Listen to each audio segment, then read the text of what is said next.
怎未听到有宾客走动？宅中一个宾客都没有，刘家的人全都聚在咱们嫁妆那儿拨算盘呢。新郎不来骑马迎亲，已是不符礼数。如今连宴席都不摆，还让我们从后院进，没有这般怠慢心腹的。亲家母卧病在床，亲家翁忙于照料。我们念着你是个孝顺孩子，定牵肠挂肚，无心应付宾客，这才没有大操大办。牡丹不在乎这些虚礼，一切全凭二老做主。周家弃了。吉时已到，请郎君到正厅。是。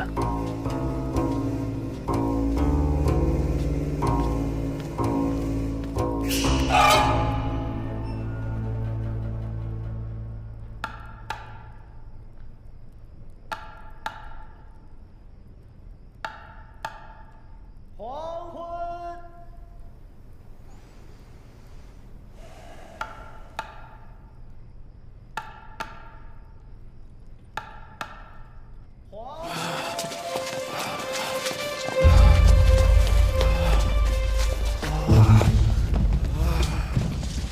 大喜的日子喝成这样，成何体统？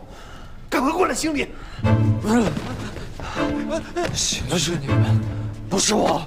刘子树，主家，莫要动气。这子树一向斯文守礼，今日被迫娶亲，有点脾气也是正常啊。就是，还不快放君过来！我去。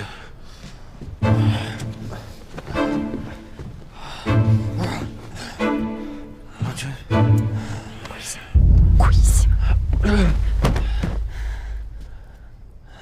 望镜斩拜。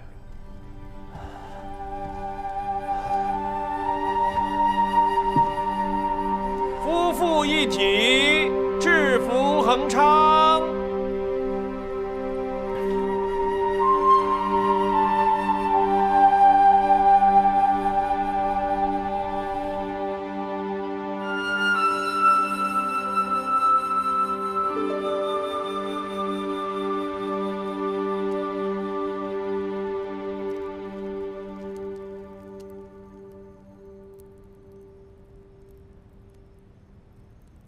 刘家郎君还没来吗？连个人影都没有。娘子分明是正妻，却不能入郎君的正房，只给安排在这偏僻的小院子里，不就是瞧不起我们是商贾出身吗？主家经营着10几家药材商铺，娘子自幼便是堆金叠玉的，哪里受过这么大委屈？都快子时了，我找刘郎君去。郎君。我告诉你，海坊，若非是父亲要靠这份嫁妆来解燃眉之急，你绝无机会攀附上我们刘宅。郎君，走开！我们刘家3代簪缨，4马高门。我刘畅就算娶不到我心爱之人，也该配一个官家贵女，金枝玉叶。如今被迫接受你这商贾之女，是我此生所受最大耻辱。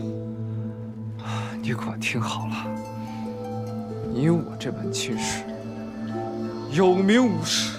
从今日起，我绝不会踏进这房间半步。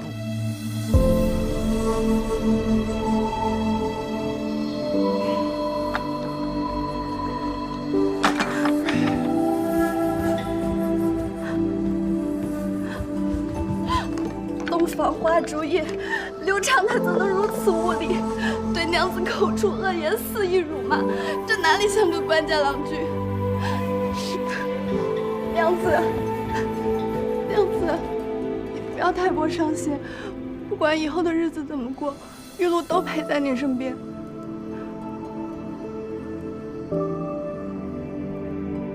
娘子，刘畅走了吗？走了，这会儿应该都已经离开院子了。终于走了，再不走的话，我胳膊都要举僵了。他没伤到你吧？我就知道娘子不会为了这等无理之人伤心的。伤心？我高兴还来不及呢。他不乐意娶我，难道我就乐意嫁给他吗？这个刘子舒明明比我年长几岁，可是性情呢却如此执着。我俩皆是迫不得已成婚，我还没说什么，他倒是先委屈上了。乖玉露，不哭了。嗯。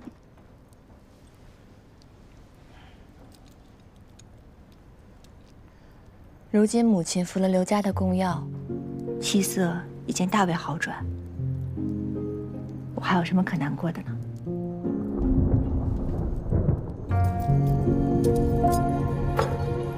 玉露，帮我拿着。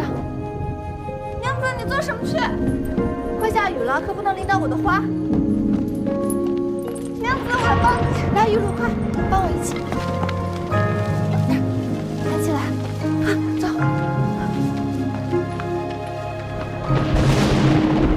放在这边。好。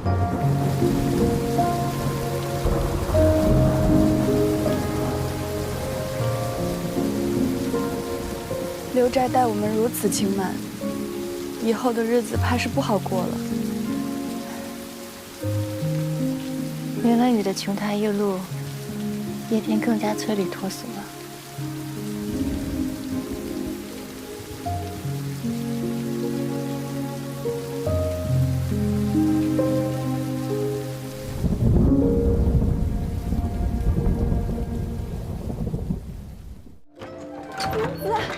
娘子出事了！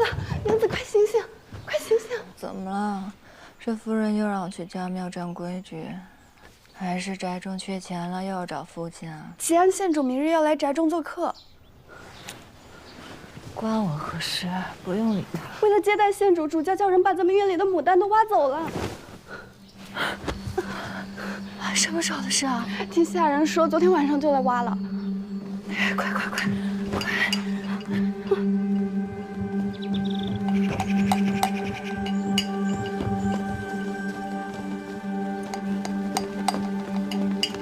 这花怎么成这个样子呢？你们这些花匠是怎么当的？让你们弄个花都不会。明日县主若是见了，你们两个的脑袋加起来都不够赔罪的。父亲，牡丹，你可来了，快帮为父救救这些花吧。父亲，您若是用花，牡丹可以亲自去花市帮您挑选。您何苦连夜将我院中的花都挖到此处呢？你这些名品牡丹极为难得，花市一般的货色岂能与它媲美啊？再说了，听闻你昨夜饮酒，早就歇了，为父实在不忍心打扰你啊。牡丹，不会怪罪为父吧？牡丹不敢。好孩子，为父本来不想辛苦你亲自动手，没想到你这些牡丹如此娇气，我请来的花匠根本照看不好。牡丹，快看看，还能救过来吗？牡丹，你一定要救活他们啊！明天登门的贵客啊，不仅有柠檬的爱女吉安县主，还有位御前红人蒋长阳。你在内宅可能有所不知啊，这蒋长阳不仅是光禄寺的少卿，还兼任花鸟使一职，专为圣人网罗天下奇珍异品。明日若发现花艳无花，罪同欺君，我们刘宅上上下下都要受牵连啊！父亲无需多言，明日不管何人来宅，我不在乎。你这是何意啊？这些牡丹是母亲给我的遗物，无论明日贵人来不来，花宴摆不摆，我都会竭尽全力的挽救他们。好，只要你能救活这些花，让明日的贵客满意，宴后宅内的奇珍异宝随你挑。这些牡丹便是我的珍宝，只要他们安好，牡丹别无他求。安心弄，有什么需求尽管吩咐。玉露，去咱们院中将存的花肥还有原土拿来。是。二位，这些花必须要用打上来放置2天的井水浇灌。若是院中存水不够，便要去院外打上2桶河水前来。听懂了吗？是，快去。劳烦父亲让一下。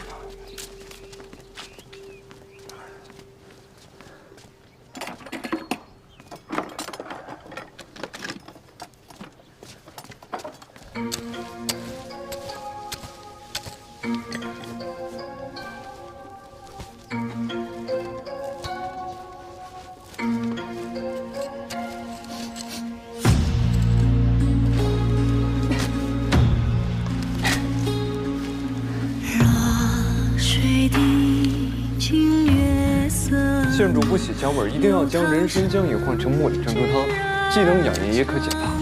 是，另外记得要用露水。娘子，这可以吗？可以了。王君，少夫人为了华宴，很是辛苦的。满手赃物不修边幅，拿着像个官家夫人。人参姜饮做了，倒掉也是可惜，送去汤院主吧。是。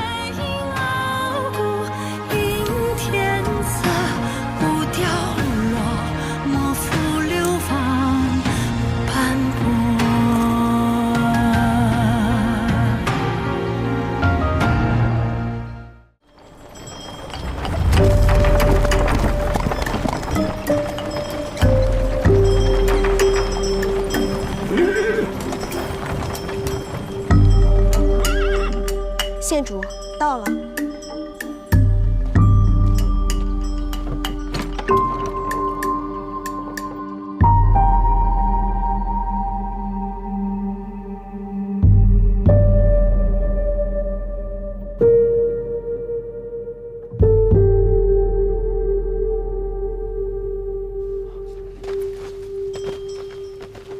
县主金安。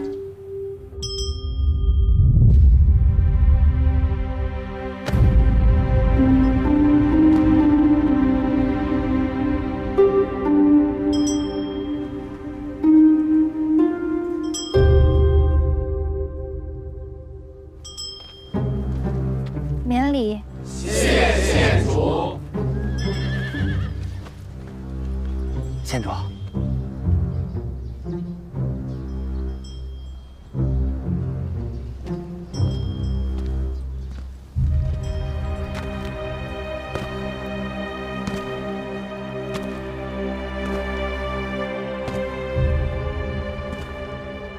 子叔，许久未见，近来可好？都好。听闻县主之事，还望县主莫要忧思过甚。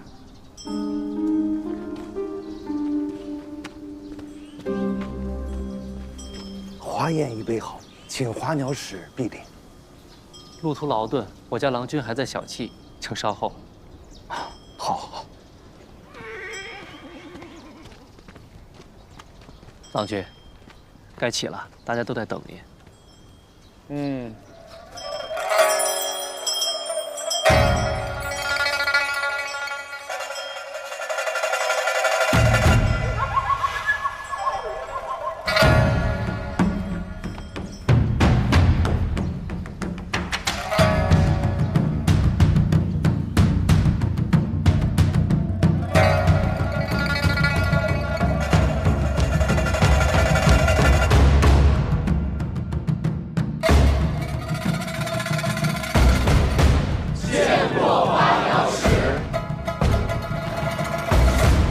诸位有礼了。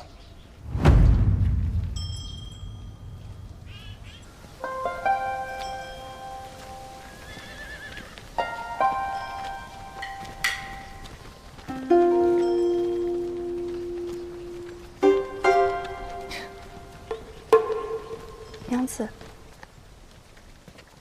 县主，请。小心台阶。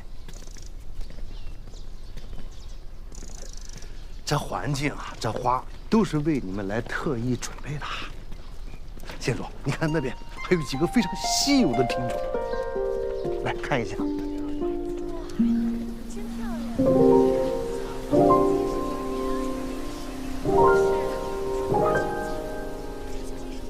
南关场卧虎藏龙啊，刘公有心了，竟然找来这么多连长安都难得一见的名品。下官的儿媳善植牡丹，再新奇的品种都能培育。花鸟使喜欢哪一株，可以带回家尽情赏玩。这是娘子的嫁妆。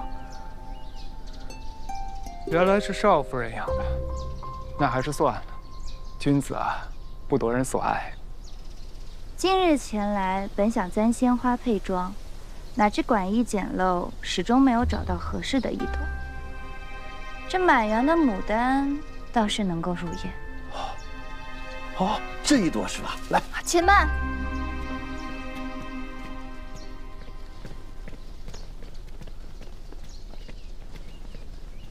县主见谅，承蒙县主垂爱，实乃牡丹之幸。只是这些牡丹，乃是家父家母所赠嫁资，就算丹娘愚钝，也不敢不孝，还望县主能够垂怜。你孝不孝顺，与我何干？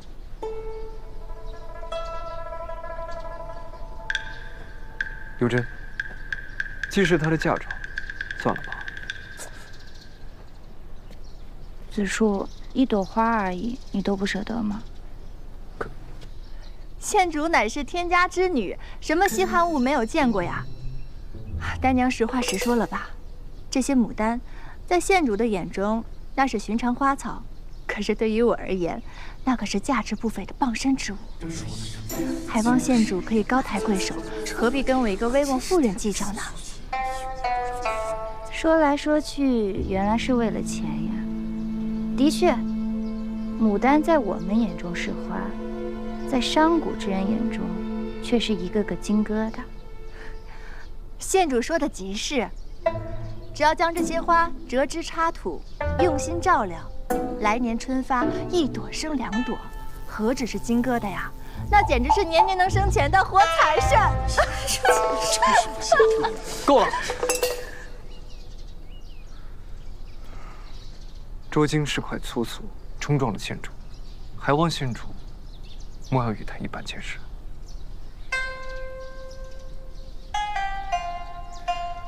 哎呀，县主天生丽质，即便不簪鲜花，也是风姿出众。园中其他的庸脂俗粉，哪里可堪一配？算了，就把这些金疙瘩留给少夫人。本县主大度，那就算了。多谢县主。县主啊，臣妇带您去水玉亭小憩，这边请。县主慢走。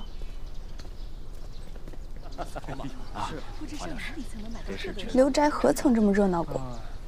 主家夫人那一脸巴结的样子，还嘲笑娘子市侩，他们又好到哪里去？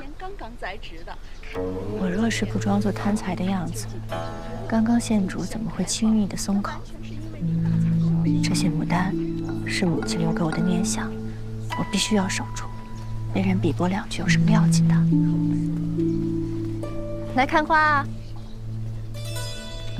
那边还有。真好意思，别这么说，这可是少夫人的金疙瘩。县主对郎君含情脉脉的，想必是旧情难忘，所以刻意来刁难娘子。无妨，若是刘畅和县主想要再续前缘，必定容不下我；若是他主动和离，那便是刘家先行毁约。我有什么不答应的道理？这于我而言，也许是一个好机会。可一旦和离，外人便会当娘子是弃妇，以后再议婚只怕……傻玉露，这日子呀是要过给自己的，何必在意他人的眼光？这2位是王都尉之女荷叶和花。见过花鸟使。我一直以为贪官要么长得肥头大耳，要么长得獐头鼠目，没想到这花鸟使竟如此潇洒清俊。这位是，你看那些未出阁的娘子，眼睛都快粘到他身上了。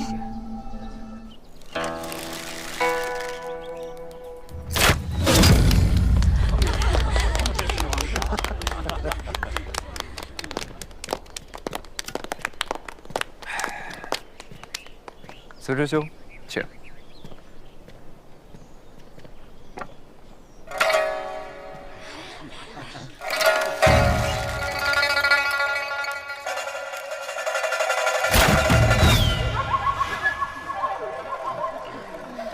哎呀，怎么射偏了？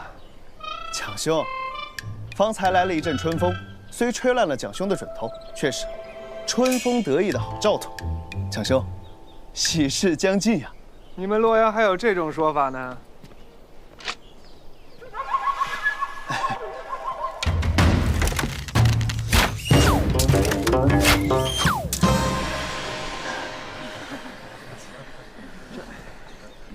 不争春颜色，秋起入云天。花娘使，这真是大吉之兆啊！说得对，说得好，说得好，大吉呀！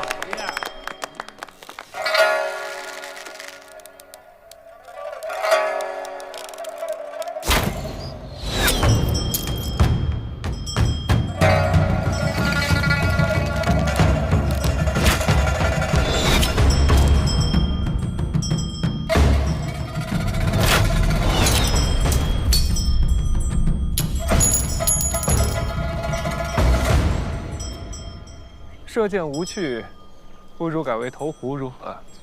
好啊，投壶，对对对，投壶好啊！大家跟我去花园投壶吧。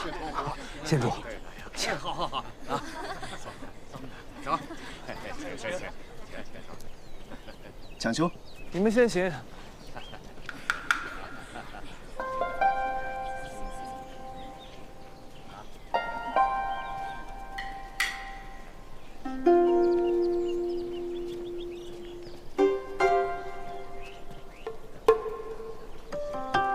此人为何刻意收敛锋芒，又专设这招财铜钱？花牛使此人深不可测，绝非看上去那么简单。这件事情我们不要管了，最主要的是去找主家夫人，将牡丹尽快运回我的院中，我方能安心。可是牡丹一时筹不出这么多钱，家里也拿不出来。看来，只能把御赐的紫溪丸卖了方可。那供药关键的时候能救人性命，绝不能卖。何时进门的时候，他父亲不是给了一大笔钱吗？如今都花没了，你是如何持家的？主家，宅中来了这么2位贵人，且不说酒席招待花费了多少，接下来他们还要暂住宅中，家里就是有金矿也不够用啊。这个妇道人家就是见识短，儿子的前程仕途。刘氏的门楣能不能光耀，就看这几日了。可是线下，之前不是有人看好了何氏陪嫁那几间铺子吗？那将所在的账房就把它卖了，咱们顶过这一阵。莫再打供药的主意，千万不能让何氏可信当年我们给的是验批。若闹到他父亲呢，日后我们再要钱帛大殿官场，那就难了。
我以为母亲是病得太重，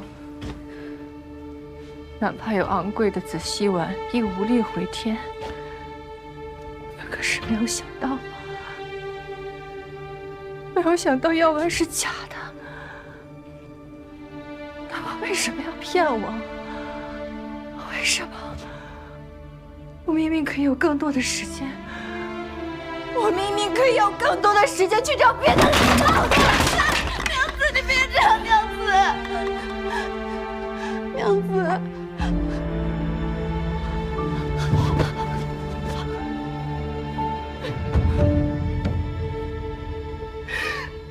都是我无能，都是我无能。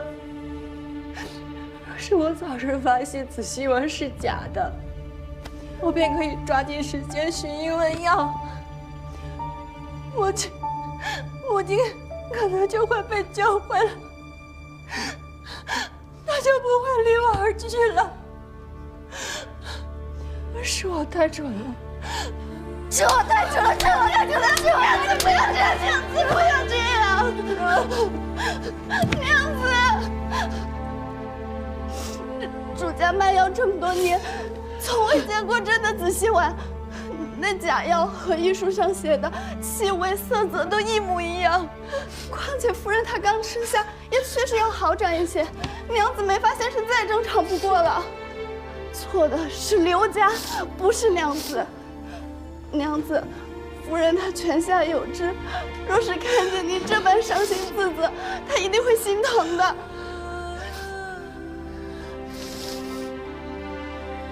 没错，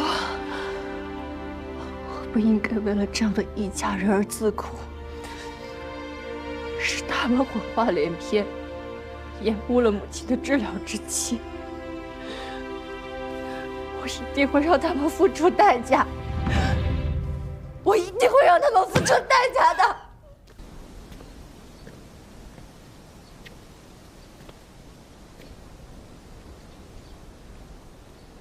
你叫我来，所为何事啊？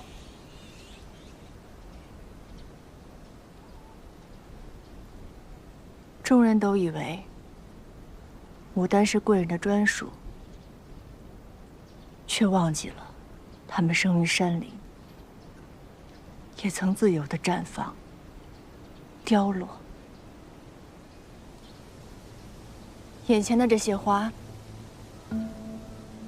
是母亲陪父亲行伤时，踏遍四海九州寻来的名品。母亲将它们带到我的面前，教会我如何精心栽培。若没有母亲，便不会有今日让县主、花鸟使都交口称赞的盛景。你叫我过来，就是为了告诉我，你这些宝贝金疙瘩有多么难得，今日的花宴你有多居功至伟吗？如果是想要赏赐的话，可以直说。看在这些花的份上，只要不是太过分，我都可以答应。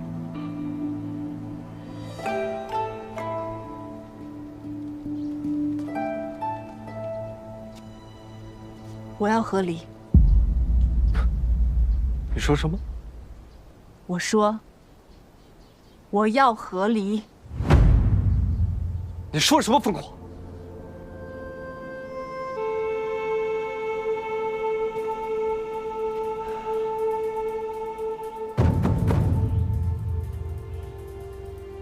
是因为我跟县主吗？我跟佑真……没错，你跟县主两情相悦，是天造地设的一对璧人。而我身份低微，与你的颜面有损，所以我愿意离开刘家，成全你们二人。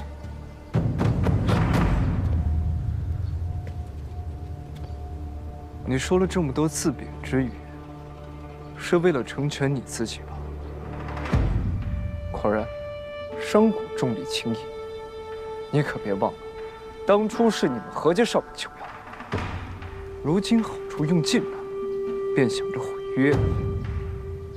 你我成婚，皆因术士的一句话，不能说是同病相怜，也应当能懂得对方的无奈。你既然厌倦我，厌烦这门亲事，为何不放我离开？这般你也解脱了。我不同意。为什么？这不是你一直想要的吗？我想要什么，还轮不到你来决定。你嫁进刘家，何去何从，皆由我这个夫君来做主。我还没说要休了你，你凭什么跟我提和离？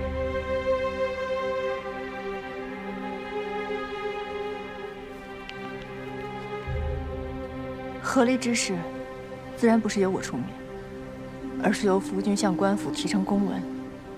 在众人的眼中，是你摆脱了我。在你眼里，我就那么在意那些不相干的人如何看我是吗？刘畅，我在意的是我的婚姻是结是离，皆由我说了算。他人没有资格来摆弄我，何况是你。何为芳，你给我听好了，你我二人虽无婚姻之实，但这婚姻之名也由不得你说扔就扔。除非我休了你，否则你别想离开这儿。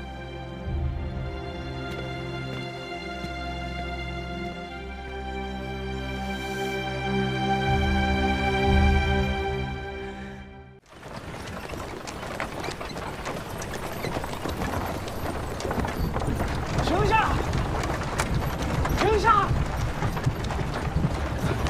快停下！快停下！出了何事啊？少夫人她突然离宅了，说是要去看看陪嫁过来的2间铺子。武丹向来乖顺，就算知道咱们卖他的铺子，也不会说什么的。夫家无权变卖妻子的嫁妆，你们怎能不卖？那宅中贵人的用度从哪来？你往后的官途如何打点？他如此这般，定是看到了我们对县主的态度，心中不满。他最近可有和你闹过？未曾有过。那便好。你们先行，我带人去看看，绝不能搅了今日的买卖。慢些。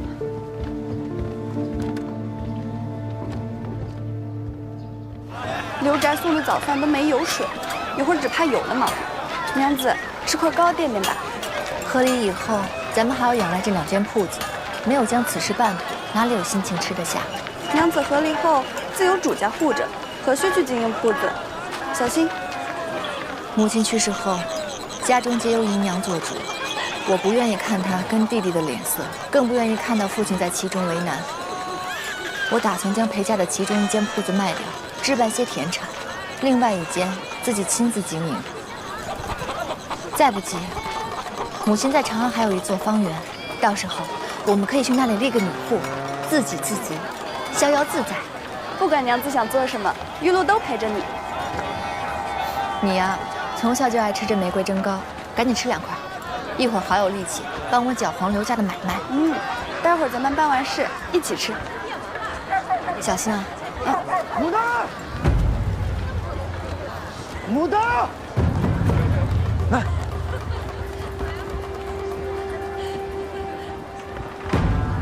父亲，您怎么来了？我还想问你呢，你不在宅内好好的修身养性，来这里做什么呀？之前母亲说让我为夫君打点官场，我陪嫁中还有2间铺子，今日我便想着过来看看，或许能够挪出些用途来。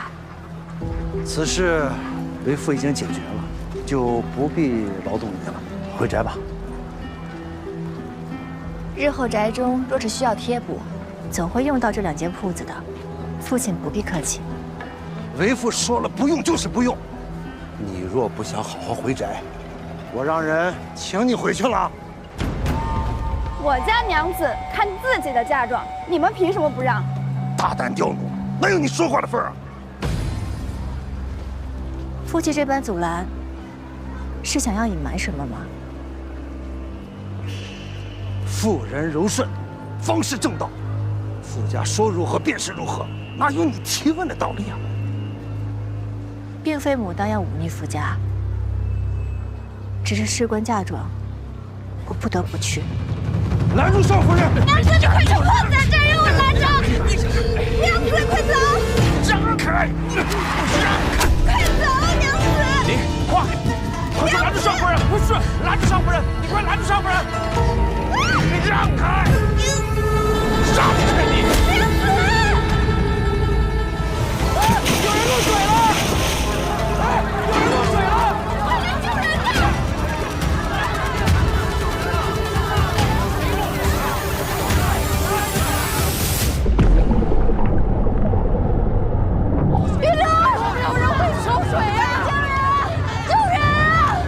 然呢？我不会求水呀，主教。我也不会啊。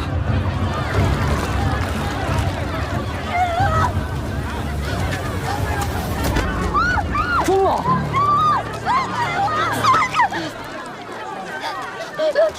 刘畅，我求求你救救玉露好吗？我求求你救救玉露好不好？我求求你。是。玉露，玉露，救出来了，救出来了！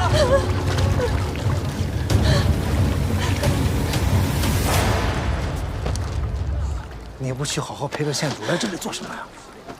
何氏好歹是我名义上的妻子，她若是犯了错，理应我来管束，不敢劳动父亲。醒醒，玉露，醒醒啊，玉露，快醒醒，玉露，玉露，少夫人，玉露已经没气了，快去请医师。先下去找也来不及了。来得及。医书上写过，取造灰2担，从头到脚埋入，便会7孔出水，就可以救活溺水之人，一定可以的。去啊！去呀！少夫人，真的来不及了，玉露她已经没了。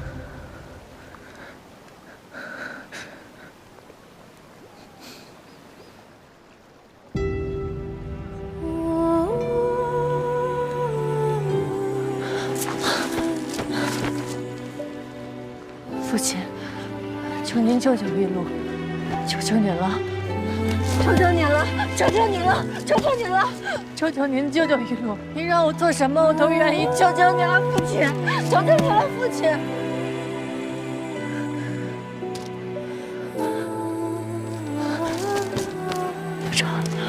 刘畅，我求求你救救玉露！从此以后，你说什么我都听你的，我求求你，我求求你救救玉露，我求求你，我求求你救救玉露，我求求你救救玉露，他已经没气了。他没有，他没有死。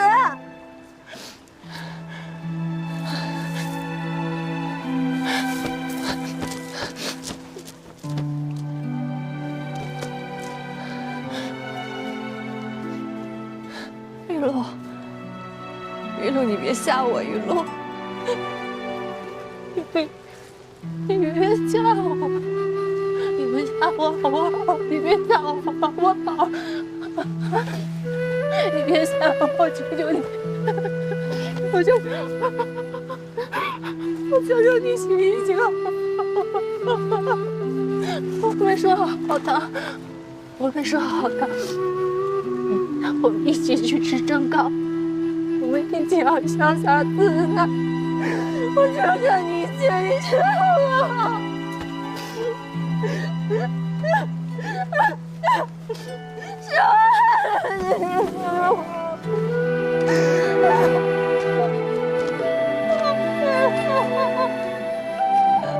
武大，闹成这样也并非为父本意。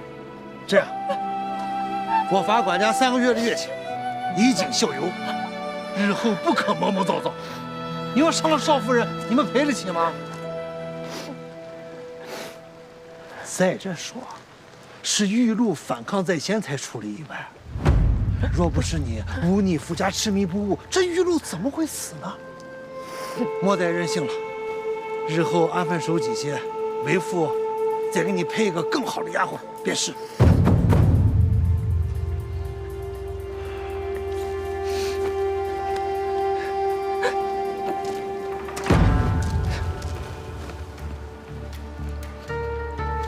不但，何必为了一个下人狼狈至此？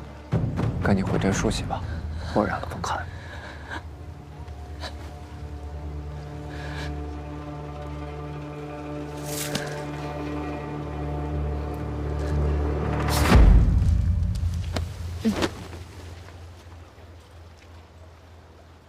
她不是我的下人，她是我的妹妹。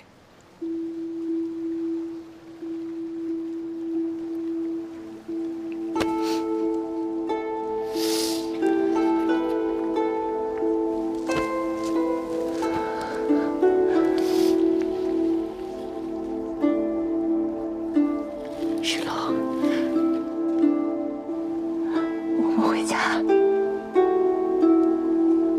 回家。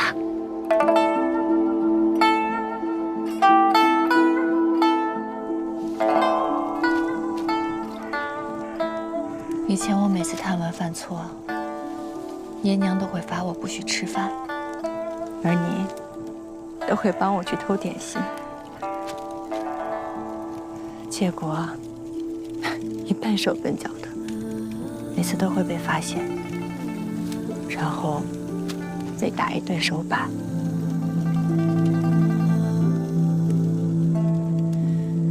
许露，我还记得琼台一路刚刚被培育出来的时候，你得知是我跟母亲以你的名字命名之时，欢喜了好久。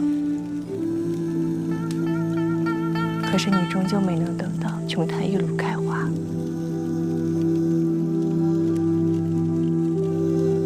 从小到大，你一直为我担忧，生怕我过得不好。刘家人起波的时候，你比我还要生气。玉露啊，从今日开始，你就不用再为我受累了。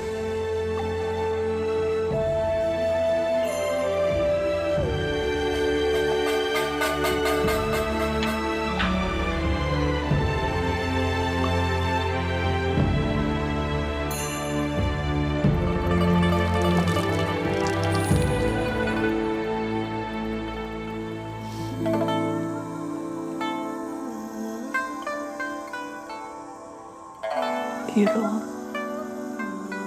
你放心，我不会再勉强自己。我曾以为一任藏锋便可安身立命，到头来连身边最亲近的人都保护不了。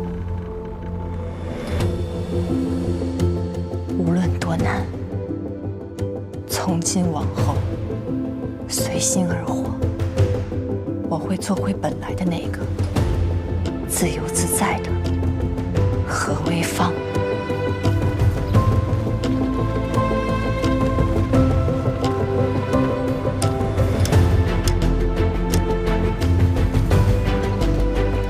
这边。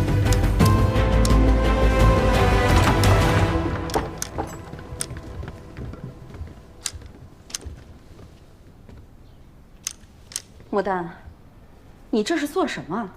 都是一家人，怎么搞得要分家似的？短短1年，我被欺被骗，嫁妆少了一大半，这就是所谓的一家人吗？牡丹，你是不是误会了呀？县主和花鸟使大驾光临，你嫁妆中许多金玉摆设、古玩字画，不过是暂时填置到他们房里，迟早都会收入库中的。一切当以刘宅为重，何必这么计较呢？是啊，少夫人，您总不能跟那种贵人去抢东西吧？我为什么不能计较？这本就是我的东西，我问你，我凭什么不能计较？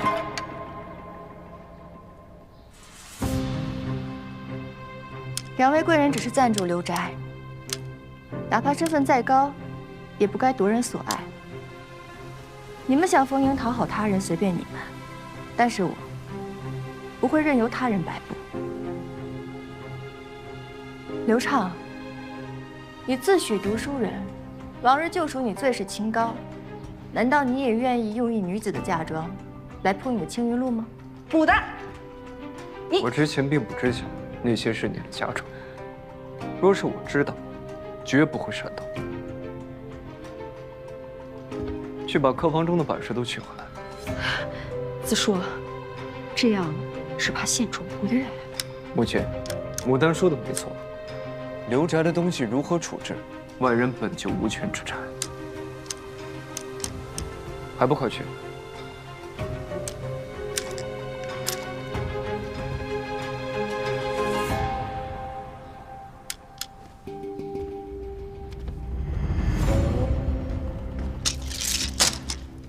除了铺中的物件，还有之前被卖掉的2间铺子，还望母亲一并归还。日后没有我的允许，还请刘宅中人莫再染指我的东西。牡丹，你怎么变成了今天这般样子？锱铢必较，一身铜锈，哪里还像个官眷？我本就是这样的人，只是你们今日才知道罢了。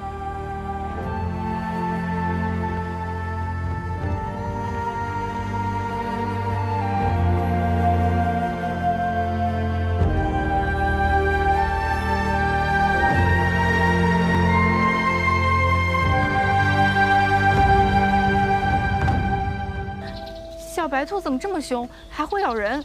你怕什么？再凶也是兔子，顺毛哄一哄就好了。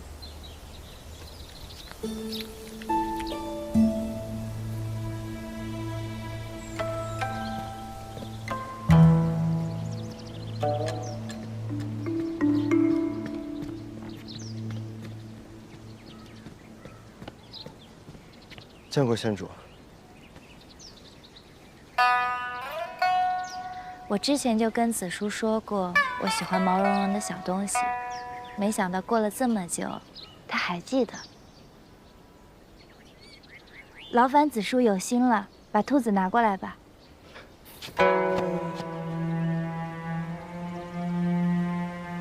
给少夫人的。是。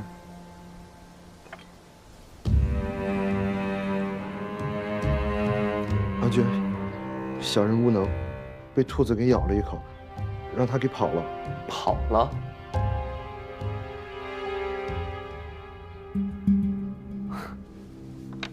那你这身上的血是怎么回事啊？郎君恕罪。就是我问你话呢，回答我。是县主，他看到了兔子，得知不是送他的，县主便让我把兔子活活打死了。县主让你把兔子给活活打死了？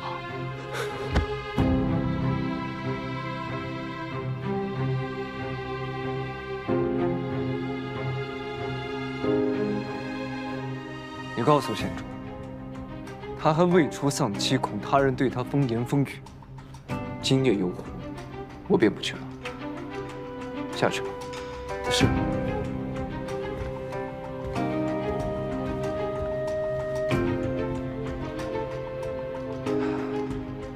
3年光阴啊，物是人非。你说，子舒不同我去游湖，是为了我，还是为了那何氏？何氏算什么东西？刘郎君何曾把他放在眼里？县主莫要多心了。倘若他心中真的无他的位置，又怎会送他兔子呢？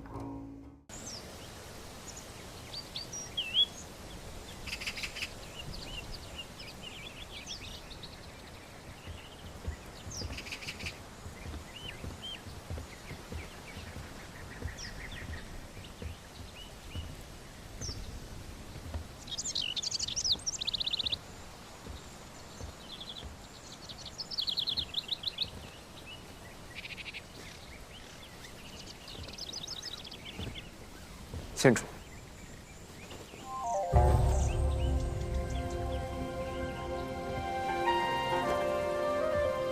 子舒可还记得这个？当年我们初见时，你穿的便是这身衣裙。你约我前来，所为何事啊？不急。子舒可愿意为我弹奏一曲，就如从前那般？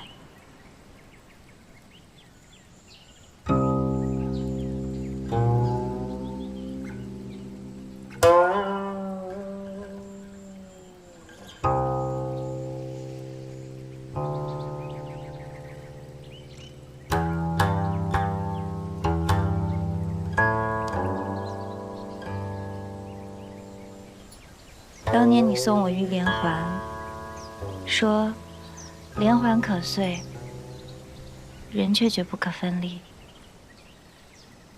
即便是嫁人，此物也从未离开我半刻。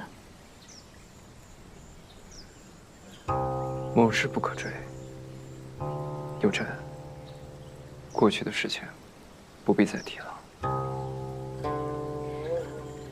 你这般疏离待我，是还在怪我背叛了当年的约定吗？当年父王威胁我，我若不嫁，他便让刘家灰飞烟灭，我怎么能眼睁睁看着你去死？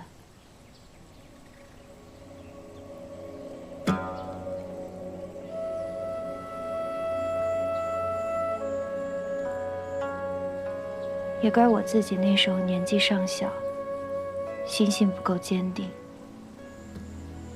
看着大家族的女儿，哪一个不是嫁给了门当户对之人？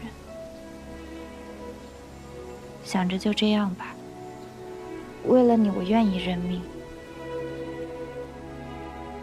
可真正成婚了以后，才知道，没有感情的婚姻就如同地狱一般。吴平之每一次碰我，都让我觉得恶心。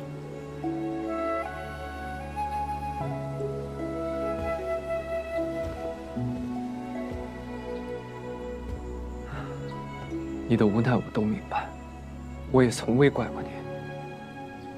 只是如今我们已然错过，别让这一切都过去吧。在我心中，这份感情从未过去。佑真，我已婚娶，你的一片真心我实难回应。你休了何方便是我不在乎的。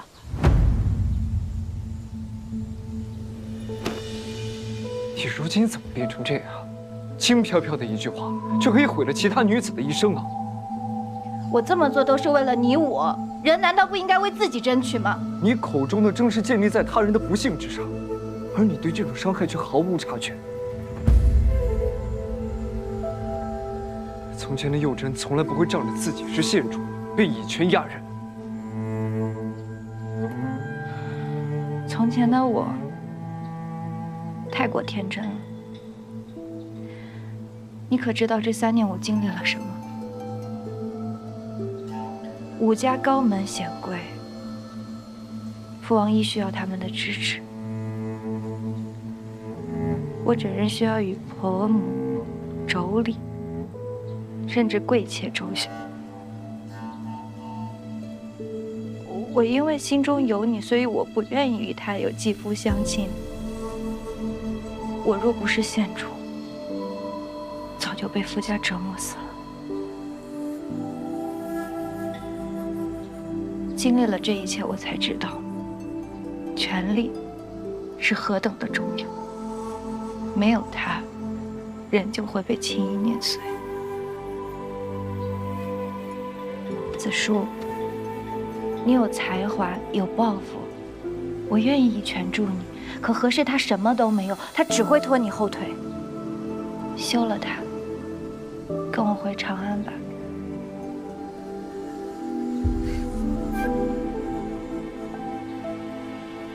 当年父母操纵我，逼我娶了何为芳。如今你逼我休了他，你们每个人都口口声声说是为了我好，而你可知我生平最恨的便是受人摆布。我没有。佑真，我们回不去了，放下吧。再纠缠下去，只怕连最初的那些美好都会消磨殆尽。子舒，子舒，可有伤到吗？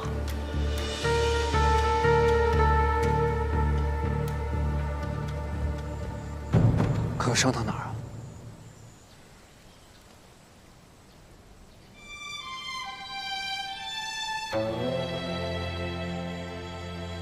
我先扶你起来吧。哟，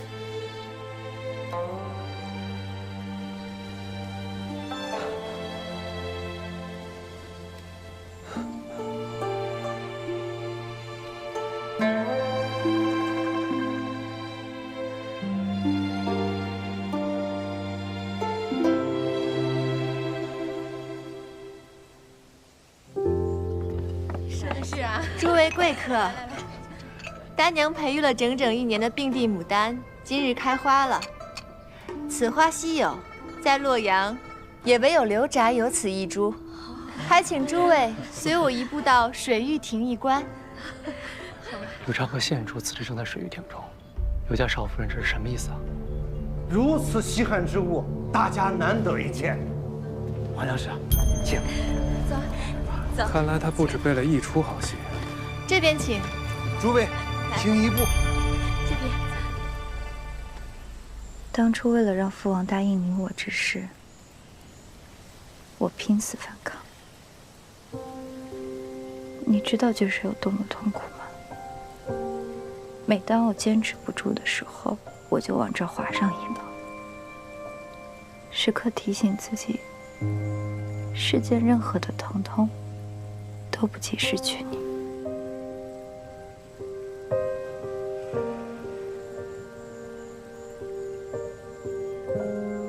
幼辰，你怎么这么傻呀？子舒，这个世上不会有人比我更爱你。没有你，我就如行尸走肉，生不如死。你真的忍心这么对我吗？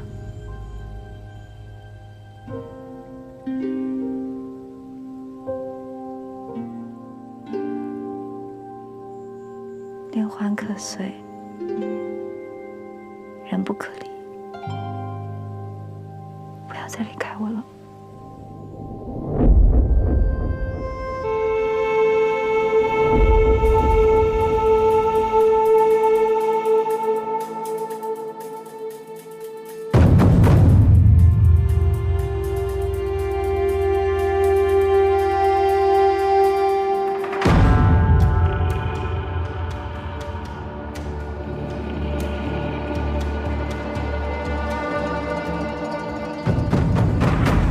廊桥狭窄，牡丹先去将花取来，诸位在此稍后，拭目以待。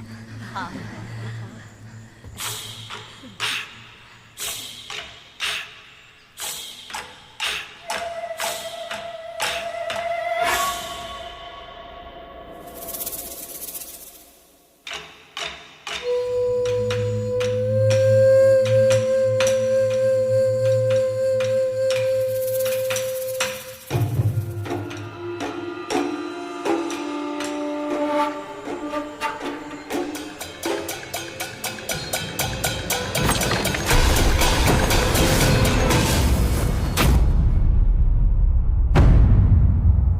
何慧芳，你怎么来了？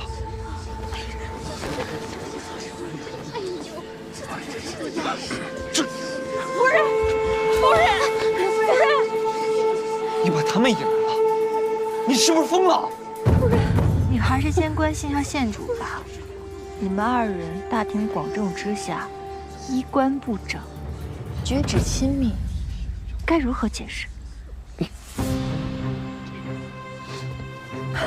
父亲母亲，牡丹，你不是说来亭子里看牡丹吗？这是什么？父亲母亲恕罪，大娘也不知亭中竟然是这番景象。光天化日之下，我的夫君竟与堂堂县主同卧相榻，而我如此愚钝，对他们的私情竟一无所知。两人呢？快去厅中把两人送走。是。大家去一步吧，一步吧，一步。哎呦，走吧，别看了。一步。看来刘家不是又要办喜事了。将军，这可不能乱说呀。身为人妻，无能至此，我还有什么颜面活在这世上？不如就让我去吧，牡丹，父亲你不要别，父亲你不要拦我。母亲知道你受委屈了啊，外人都在呢，莫再苦恼了。稍晚些，我一定让子舒去给你赔礼道歉啊。母亲，我嫁入刘家整整1年，无论夫君如何待我，都未曾埋怨过一句。我步步退让，换来的就是今日的奇耻大辱。如今我连哭都不被允许了吗？我不是这个意思。我知道，我身为商贾，人为言轻，所以还请各位贵人，能为我做主。哎呀，这刘宅今日种种，可真是让人大开眼界。吉安县主何等尊贵，这刘畅已有妻室，还敢上前勾引潘府？你们最该给个交代的，不是这何氏，而是宁王。陈章兄言重了。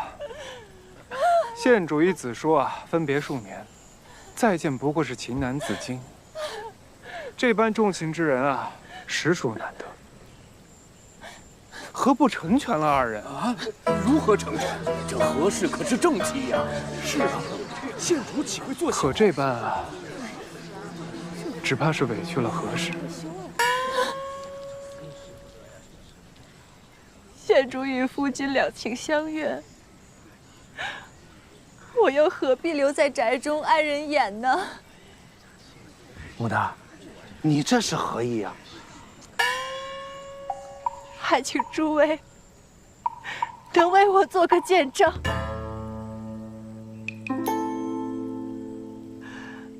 还望二老与我和离。若水滴尽月色暮，流淌成枝啊长河。语言为县主，何事求见？芳华自定路漂泊。进来吧。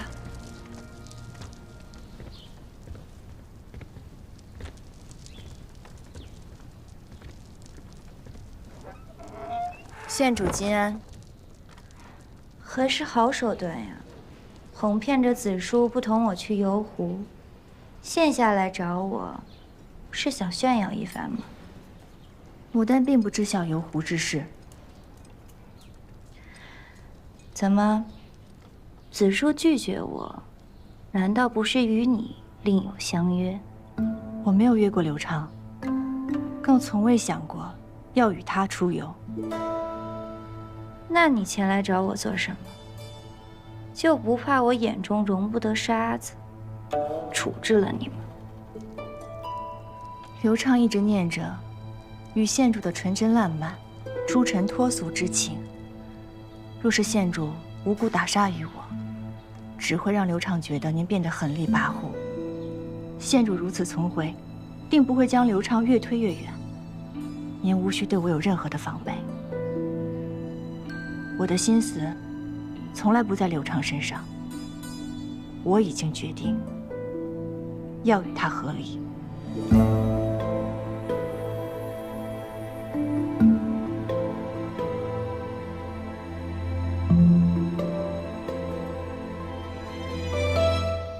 谢县主。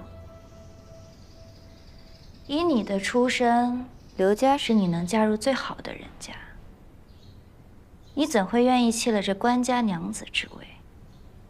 何为芳，我不是3岁孩童。县主之前的夫家，也比刘家显贵许多。可是县主过得，可曾舒心？继续。宁王属意花鸟使为女婿，可是县主如今还是来到了洛阳。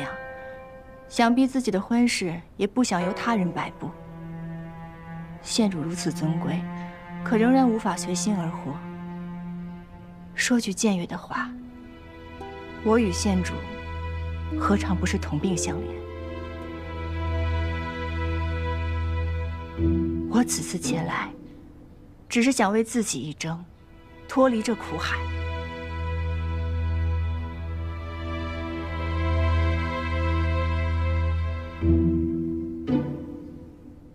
你若真的想要和离，应该找子叔，找我做甚？刘家从来不是刘畅说了算。若是要和离，必须要主家点头才可以。你能前来寻我，想必已有对策。若是想解决此困局，必须要先破除一术士所言。术士？刘主家笃信卜卦算命，之前一术士说我的八字可望刘家，他便逼着刘畅将我娶进门。在这刘宅，我与其说是刘家儿媳，不如说是一个风水摆件罢了。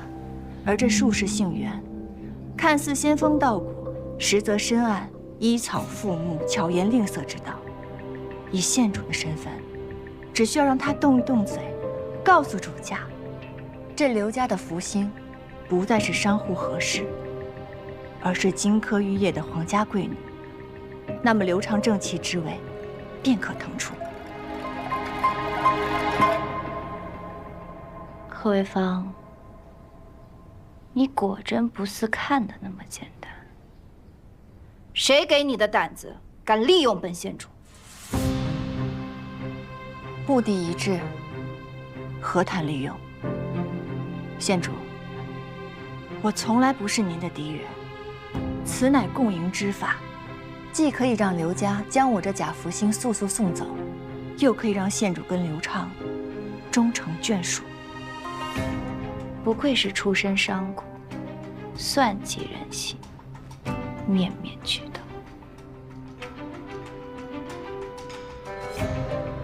我只是一个想将命运握在自己手中的女子罢了，县主又何尝不是呢？若想行此举，必须快刀斩乱麻，不给任何人拒绝的可能。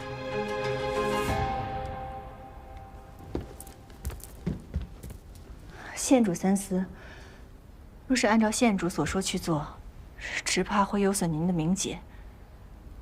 我可以再想一个两全其美的法子。唯有此法，才不会有任何转圜的余地。县主，您这么做实在是太疯了。为了子书，我什么都可以不在乎。此事一过，只要传出我与子书订婚的消息，众人便不会再说什么，名节受损，自然也无从谈起了。好，县主定能得偿所愿。那我就祝县主跟刘畅恩爱到老，永不分离。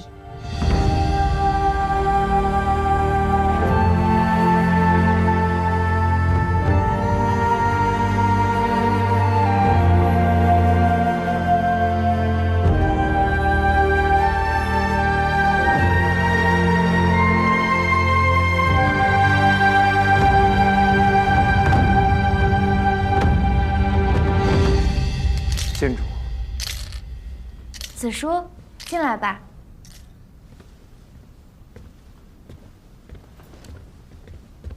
我马上要走了，你怎么才来呀？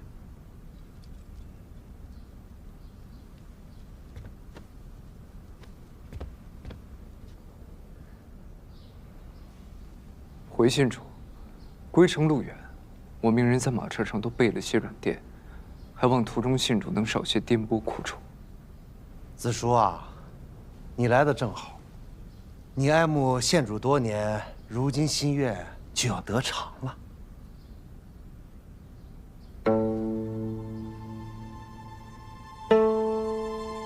你们为了遮掩丑闻要我另娶啊？什么话？这不是你一直以来的心愿吗？别担心啊，此事自有我跟你父亲做主。先送县主，剩下的事情晚些再议。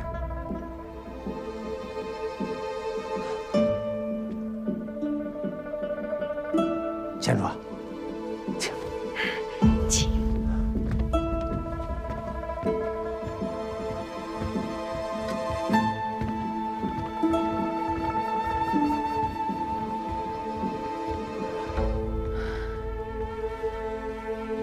我瞧着子书，似乎对这门亲事不大愿意啊。万一他……子书向来听话，还会想明白的。现在最棘手的是何氏下定决心想要和离。他想和离，不是正应了大师所言吗？他这个人是要送走的，但他那些嫁妆、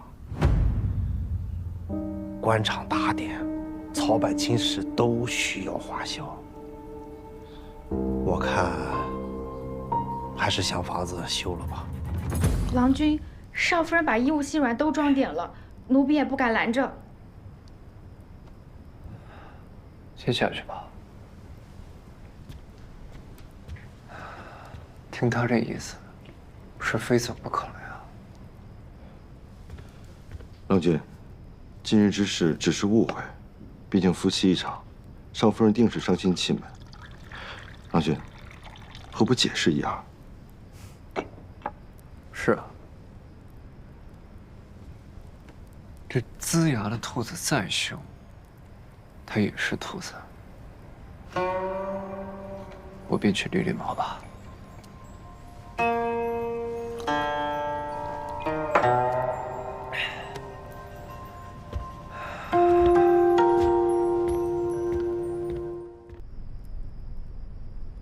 还好琼台玉露上是小苗，没有被挖走。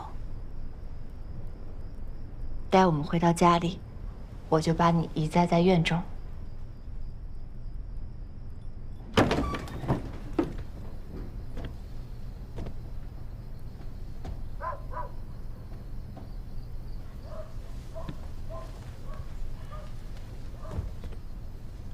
你从出嫁起，便只有一个家，那便是刘宅。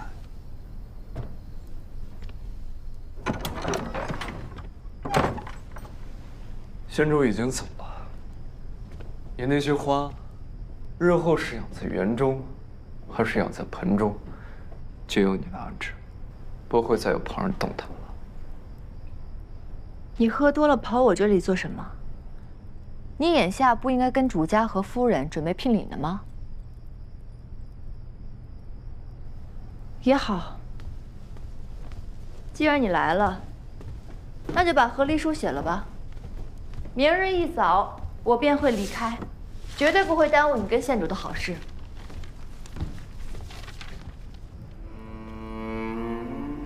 我与县主旧情早已不复，今日因他太过伤怀，哭泣不止，才有了你看到的那一幕。若非是你把宾客引过来，事情也不会这般难以收场。虽然县主能保刘家满门荣华，而何家对我仕途无益，但是何为芳，我还是想与你再试一试。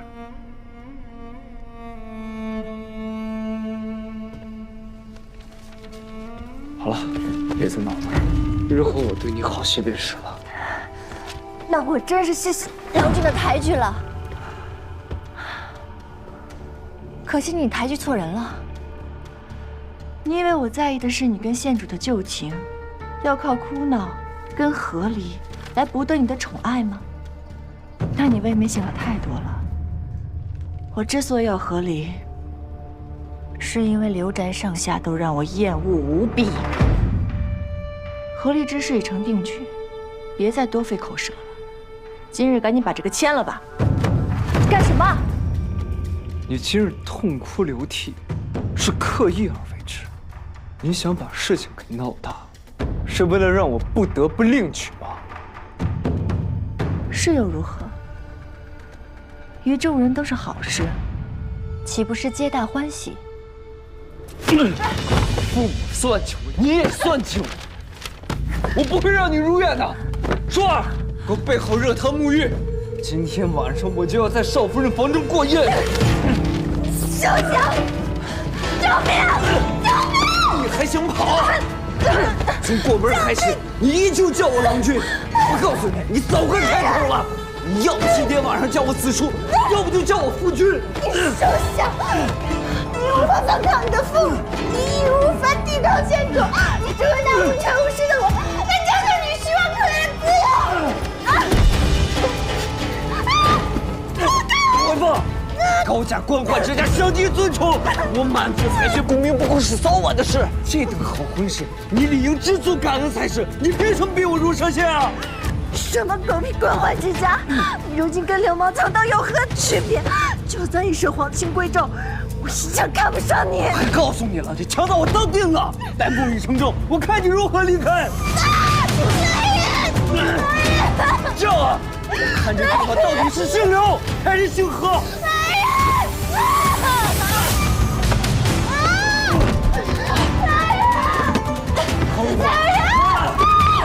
你还想跑？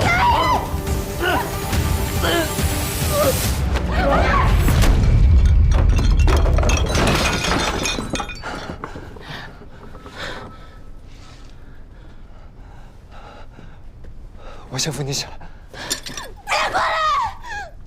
别过来！滚啊！滚啊！我不想让你走，我也不会放你走。县主那边我自会解释清楚，我不会让你受到委屈。何伟芳，你也好好想清楚，莫再不识抬举。滚！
值此深夜，少夫人带着一身伤独自前来，想必不是来找我求药的吧？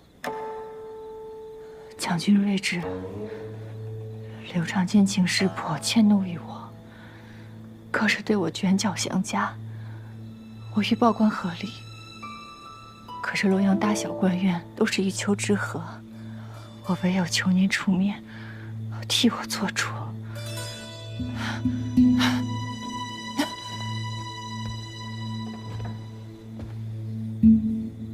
好计谋，不过手段差了点。这伤口啊，是你右手拿剪刀刺的，故而刀口向左下。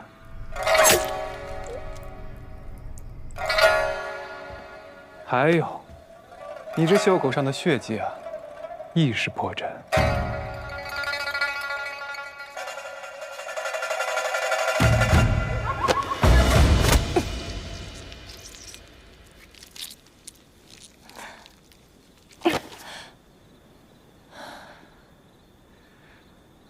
如此，便是天衣无缝了。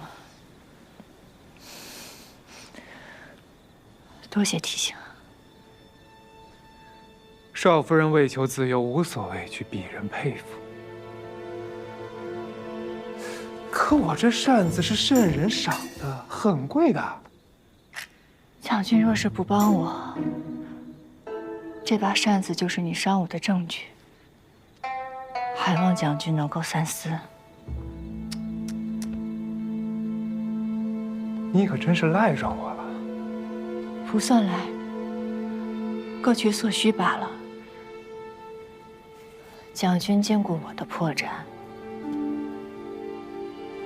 我亦见过将军的破绽。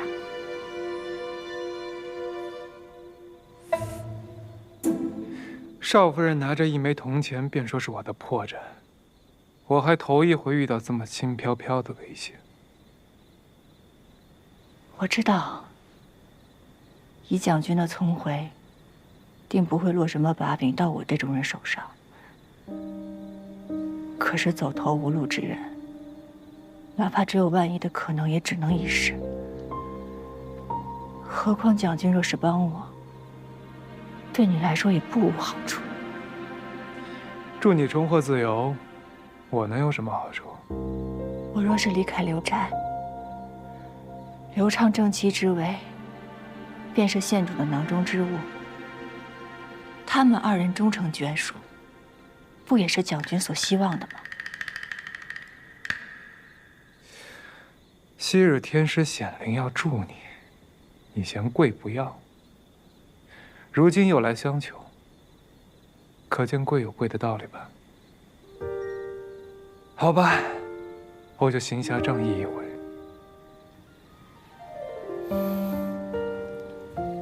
多谢。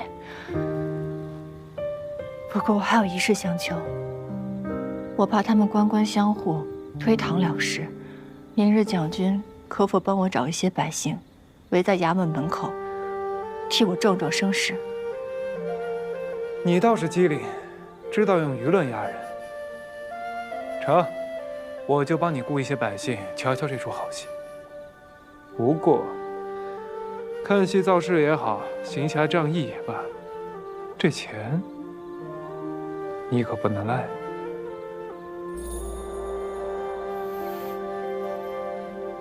这刘宅郎君前脚刚跟新寡的县主上演了活春宫，这后脚就殴打了发妻，简直是太不要脸了！是啊，你们看看这人，浑身都是血，这下手也太狠了！就是天不知耻是人啊！肃静，肃静，肃静，肃静！启禀县令，商议验明。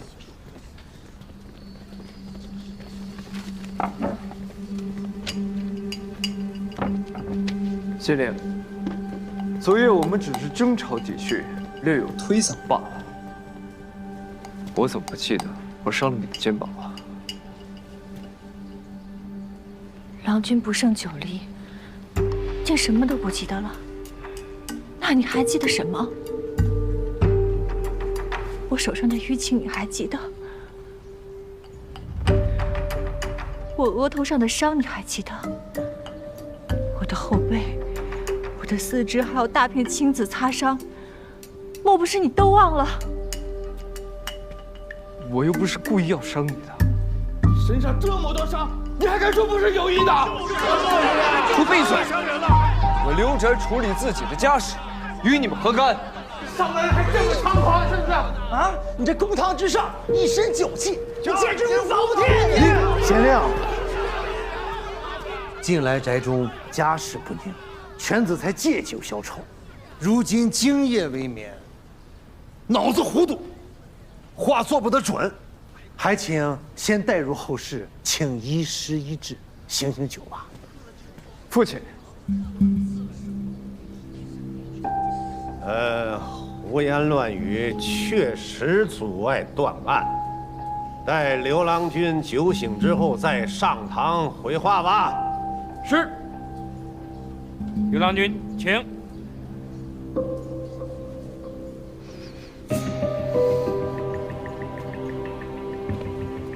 见笑了，这年轻夫妇拌嘴打闹实属正常。哎，是，归根到底就是家事。都说家丑不可外扬，我看就把这衙门先关上，咱们好商好量。听听啊，这人都伤成这样了，竟还说是家事啊！乡亲们，这门一关，铁定要官官相护，大事化小，小事化了喽。这门是关的。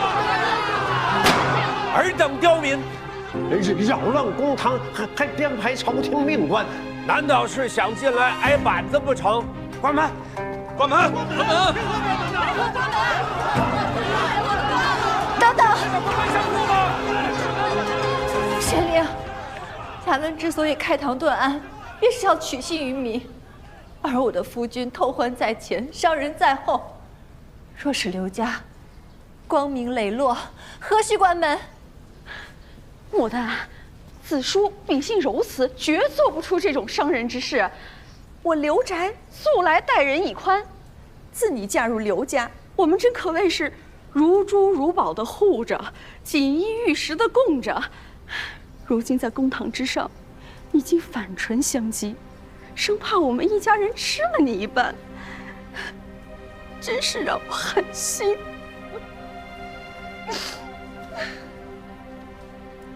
并非牡丹要顶撞婆母，只是婆母所言，未免太过于偏私。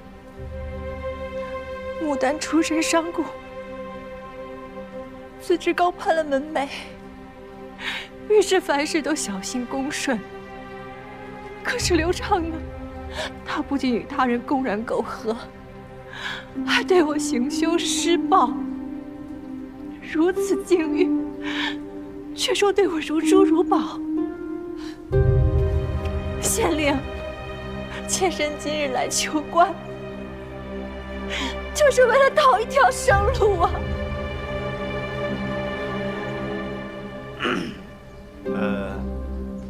何事？事关皇家颜面，你怎敢空口胡言？夫君变心，乃是妻室无能懈怠。你至今无出，那刘郎君与旁人交好也是难怪。本官我看你无子善妒，不顺公婆。若夫妻真要离散，该起初休了你才是。你再拦着官差，那便多了一条扰乱公堂之罪。按律例，责打20大板。什么20大板？要人命吗？是史上还要挨20大板，这是断案呢，还是断人命啊？还敢胡言？给我站起来！以后还怎么让我们幸福？县令，我加入刘家才不到1年，哪里来的孩子？而且无论刘畅如何待我，刘家何时需要钱帛，皆由我娘家添进，就连我自己的嫁妆也添补不少。我每日侍奉公婆，晨昏定省，从无懈怠。我对刘家仁至义尽，凭何被打？凭何被休？但娘不服。大胆民妇！大堂之上，巧言善辩，来人呐，给我！哎，将军，将军，都是这个何事吵了您的清梦，吵了您的清梦。县令啊，我是被你给逗笑了。啊，我？若你的妻室背着你偷人，被揭发后，因恼羞把你打得头破血流。还要把你休了，说是你无能，你说好笑不好笑？这事涉人命，却要关起门来只说是家事，连傀儡戏都不能这么演吧？啊！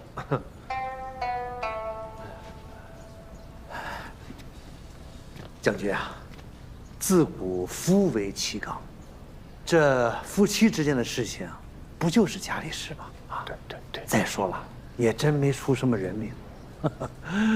将军公务繁忙，还要为圣人办事，我们刘家这些微末小事就不耽误您的光阴了。啊，这样我马上派人送您回宅。我这光阴还不是都归圣人安排？圣人久居深宫啊，相比这些奇珍异宝，他更稀罕的是这奇闻异事。我自下他刘宅啊，这精彩趣事是一件接着一件，圣人必会好奇追问。我正苦恼，究竟该说哪一出？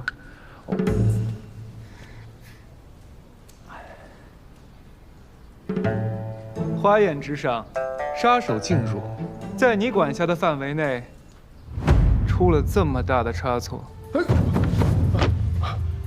将军，万幸将军有勇有谋，刺杀魏国，在下已经给将军准备了谢罪礼，此事就不必再打扰升庭了吧。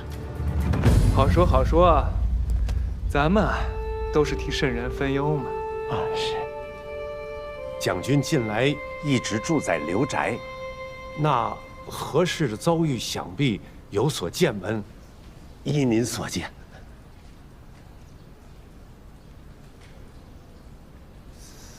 那日，在刘宅水玉亭，将军呀，水玉亭之事啊，也不失为一桩美谈。二人两情相悦，想必不日便会成婚，对吧？啊，刘公。对。哎呀，那我就提前给刘郎君和县主道喜了。不过，这何氏受伤也是事实，要么咱们一码归一码。是。方才说按律例，那律法如何写便如何判呗。这些东西啊，我可不太熟。传曰：按律例，殴妻者，轻则放妻和离，退还嫁妆；重则一决索赔。殴妻者按蓄意伤人之罪，入狱服刑。哦，我这手下说的可是对的。哎，真是大快人心啊！我为了皇上只言相助啊！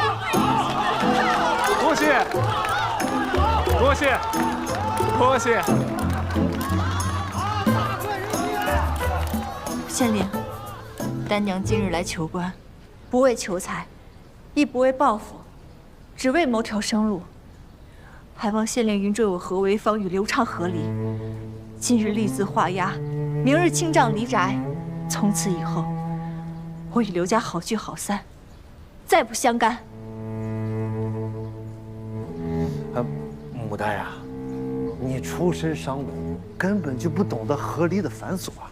夫妻二人与其父母均要允准盖印，官府重拟官牒与户籍，这嫁妆亦要开库清点，罗列明细，这哪能这么快办好啊？再说了，你的身体还带着伤，此事就交给我们慢慢处理吧。丹娘生怕不懂其中门道，故而报官前已经做了准备，也问了清楚。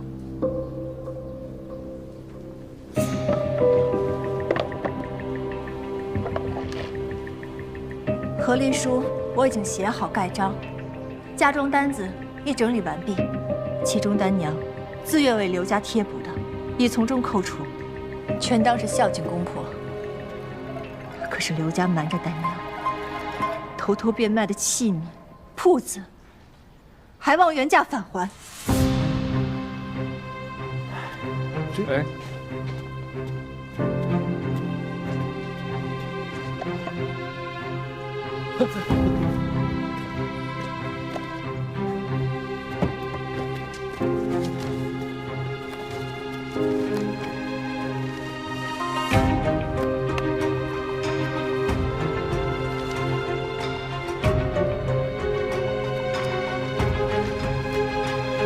少夫人真是既已定了和离，妾身便不是刘家少夫人了。妾身小字牡丹。牡丹娘子高才，困于归为之中啊，难免有些可惜。若你愿意给我做个账房，我必重金待你。哎，我可是诚心的。承蒙将军赏识，丹娘求之不得。只是长安太远了，实属遗憾。别的也就罢了，只是这牡丹花早已根植于庭院之中，若要挖去，这刨土挖坑的，庭院还如何能看啊？只不过是一些花花草草，别太计较了吧。前几日宴会上，刘公曾向宾客炫耀名品牡丹价值连城，哪有不计较的道理？当时蒋军也在场，应该记得吧？金疙瘩嘛，怎么能忘？县令，刘公，还请盖印吧。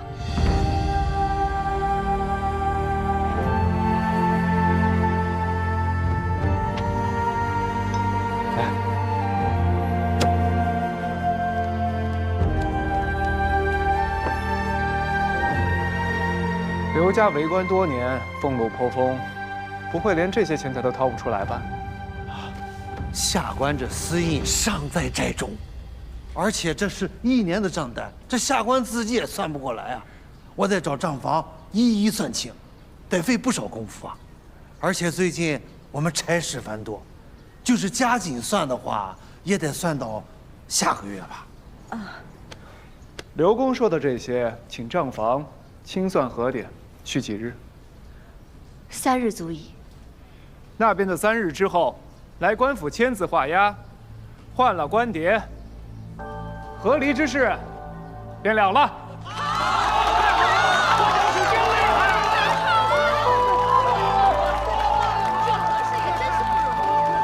一别两宽，各生欢喜，也不失为一桩美谈啊。那就散了呗，还等什么呢？此事已结，退堂。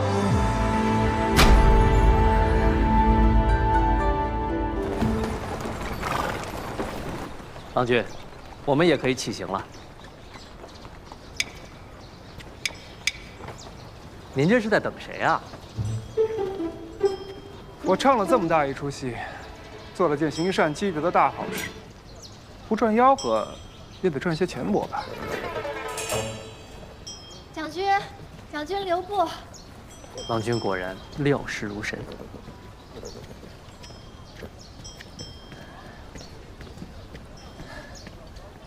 将军助我实现心愿，牡丹特意前来送行报恩，这是给您的。哎，本天师怜香惜玉，行侠仗义，为的是心中的拳拳热血，并非爱财。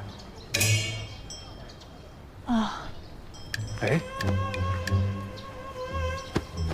还行，不算轻。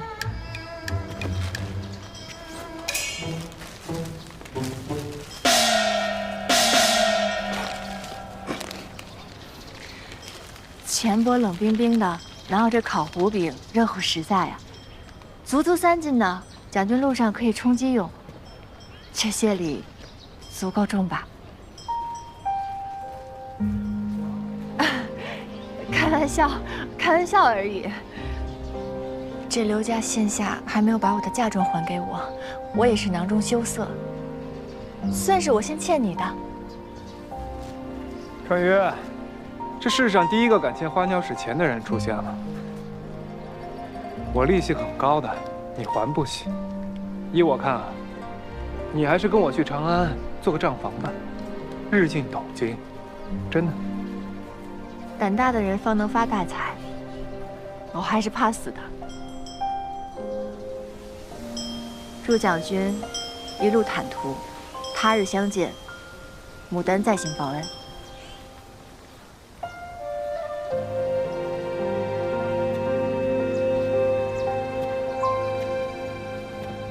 那个，这糊饼真的挺好吃的，我刷了2层花蜜呢，秘方是何氏祖传的，你们尝尝。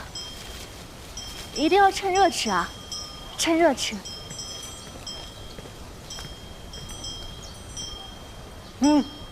好吃，真好吃，确实比钱帛难得。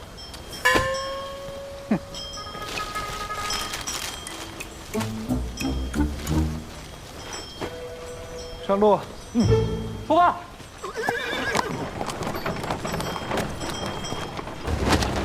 同意他离开的是父亲，不是我。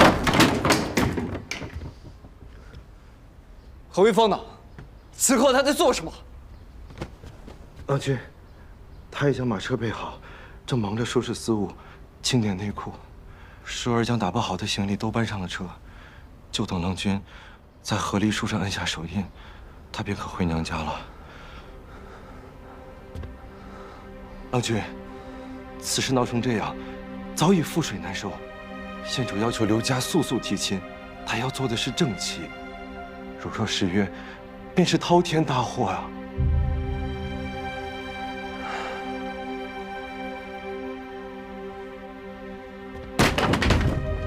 郎君，什么郎君？我不过是这个家里的一个物件，随他妈安置摆放。我的婚娶、离散，全由不得我自己。想留之人留不住，想去之情去不了。就是明白，之前郎君日夜思念县主，可没想到再见，他却与从前大不相同。郎君心里苦啊。有人口中的为我着想，不过是一群哑人。昔日的少年情动，全被权力给抹杀了。人都是会变的，何氏曾经也与如今不同啊。何为风？我原当她是一个木胎泥塑般的软弱俗妇，但是没想到，她也会喜会怒，会反抗争取。若是当初我跟她坦诚相对，或许如今一切都不同了。我已身不由己一次，如今我绝不能再重蹈覆辙。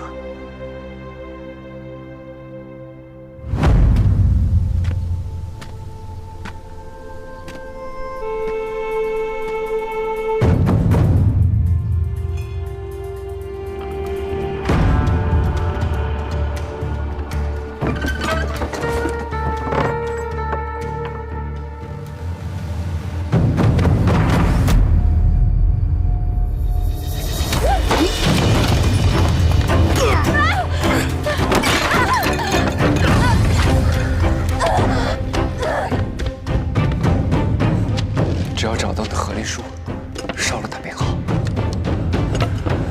烧了便好。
父母给何夫人的紫溪丸竟然是假的。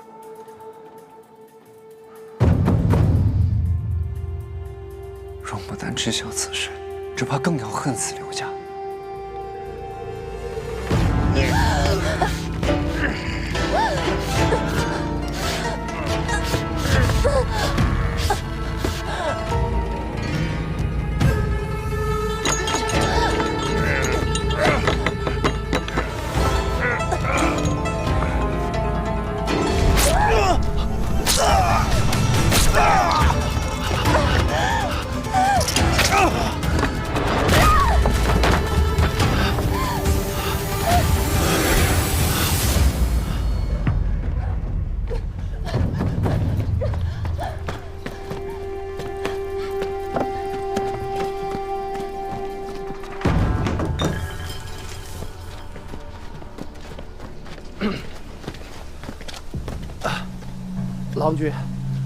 郎君刚才可曾听到什么响动？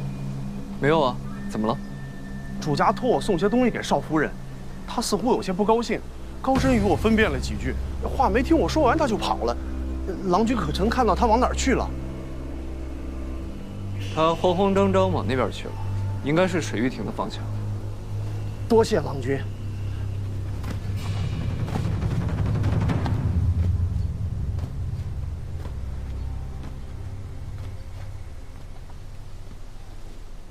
先出来吧。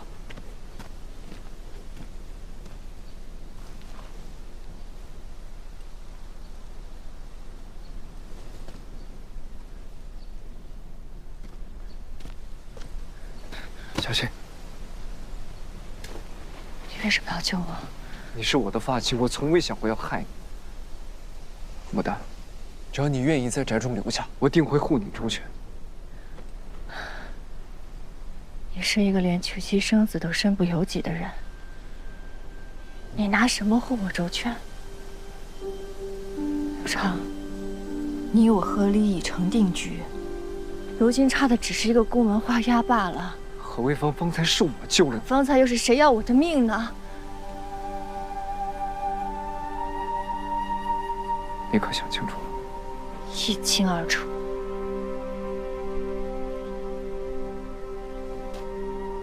你背的马车在侧门。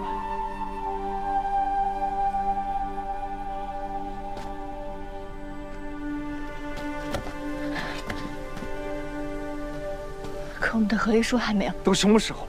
想活命赶紧滚！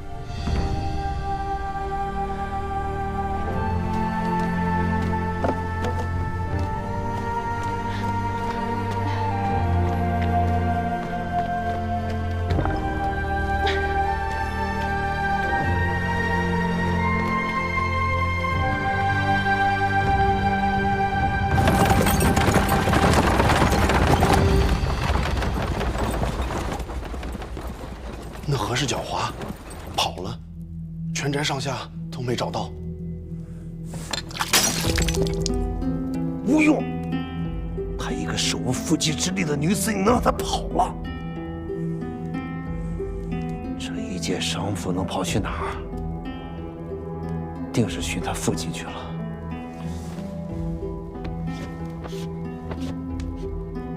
带着几个身手好的小厮，快马去一趟何家。见到他父亲，话该怎么说，掂量清楚，我再失手。是。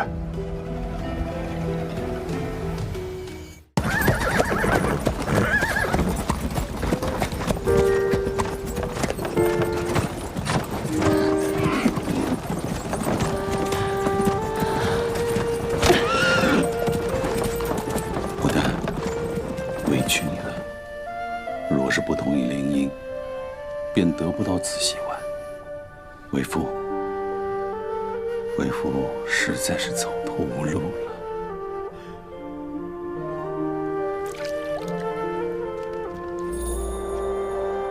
父亲无需自责，只要母亲能够好起来，牡丹做什么都甘愿。我何某有女如此，夫复何求啊！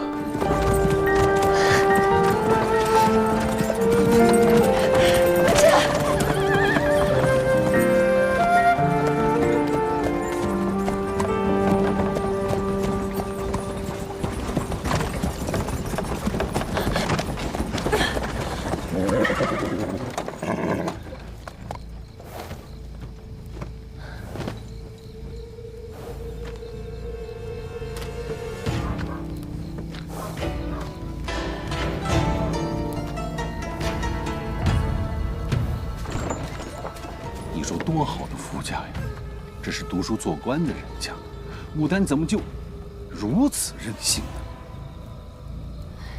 还请亲家放心，这女子嘛，在家从父，出嫁从夫。她既是嫁去了刘府，那无论生死，便都是刘府的人。她这次说了要和离呀，恐怕也只是一时之气。她可从来未跟我们家里头说过此事。她若是真逃回家了，那我们便是绑，也要将她绑回刘府去。何主家，发生这样的事，两家脸上都不光彩。能与官宦之家结亲，令郎未来读书考学便都有了指望。我劝你，还是为了这唯一的儿子，好好考虑考虑。是，我就是怎么都不敢相信，牡丹她不是一个不知感恩的孩子，她怎么会信与不信？你女儿顶撞婆母，不侍夫君，和离闹到公堂，那都是人尽皆知的事情。你还想要偏帮她也闹一回公堂吗？何主家，商贾本就低贱，若是再要和离，我恐怕你们这一家子的脊梁骨都要被戳穿了吧。我不是这个意思。马儿乖，马儿乖，不哭了啊，马儿。这婚家是女子唯一的归宿。刘福多好的门第，我疼爱女儿，我也知道，我牡丹能嫁到刘家那是天大的荣耀。我自然希望她作为贤妻，能够好好的相夫教子。牡丹，陶家业本是折辱自己，你确实是不成体统。我合谋寻到她以后，我定会好好教导她。还请亲家不计前嫌，日后好好待她。这是自然，刘家也是关心情切，那就有劳何主家引路，咱们快去寻人吧。好。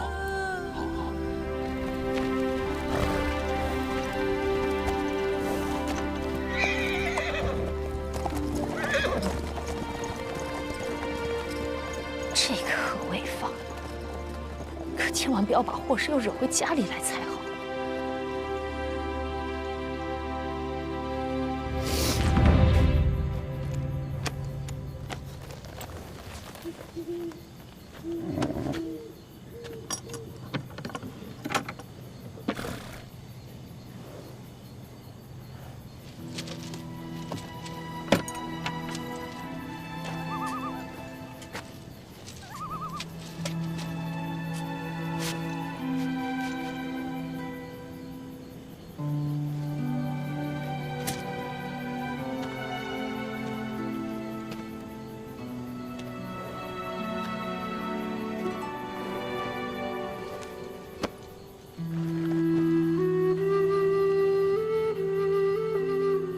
父亲，这一年为了弟弟开蒙求学，您被刘家一再索要钱财。如今生意已大不如从前，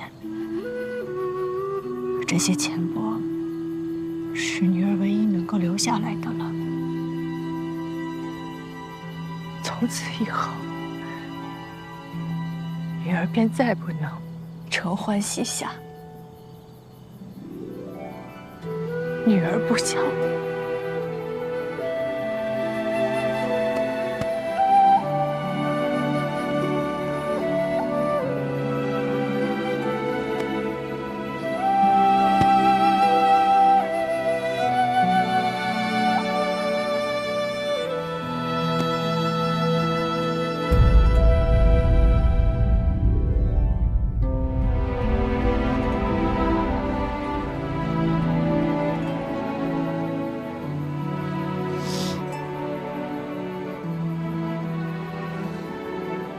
您所期望女儿的活法，并非女儿所求，而这里也再也不是我的家了。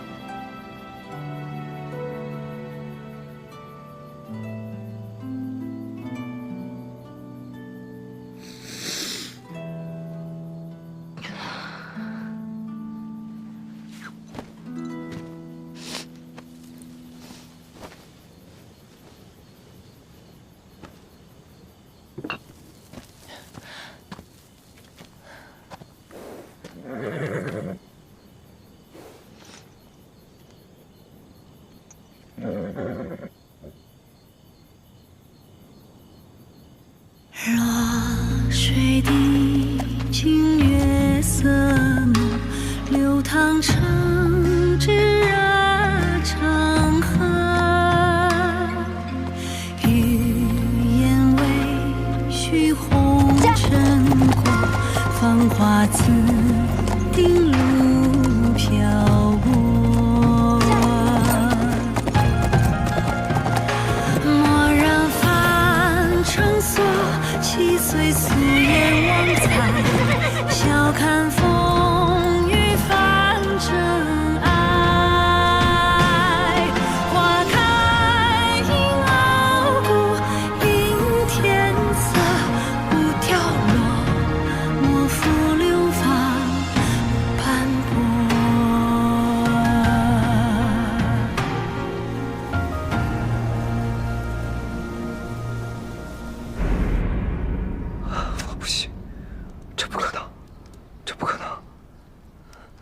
何卫凤这么要强的女子，既然她已经跑了，为什么会跳崖而亡？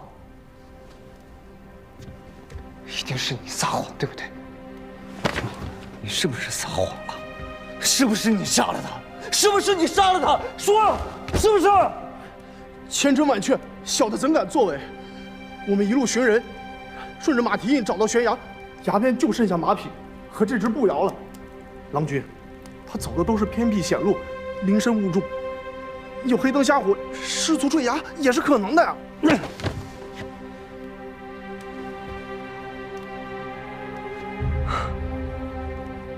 是你们指使的。他都已经走了，还不放过他吗？就为了贪得这点嫁妆，昧着良心编这些谎话，是不是？你昏了头了！为了一个弃妇来编排你的父母，编排？我哪句话是编排的？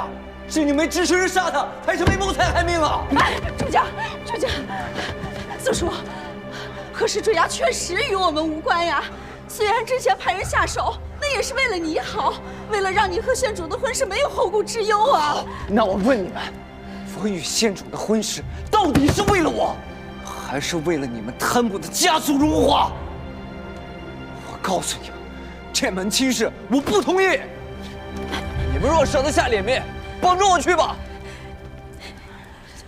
好啊，你这些日子离经叛道、辱没宗族的事情，你全做遍了。我管不了你了，拿家法来，大不了打死，给宁王和县主一个交代。好，那你打，我就当我这条命赔给他便是了。子叔，主家不要去啊！是，主家，子叔啊！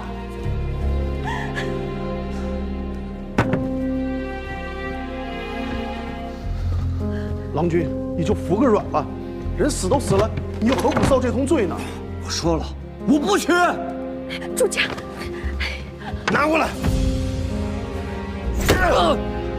孽子，你真的以为我不忍心打死你吗？主家，我与县主并未有私，我对他依然断情，不是强行迎娶，只是误了他，更是误了我自己。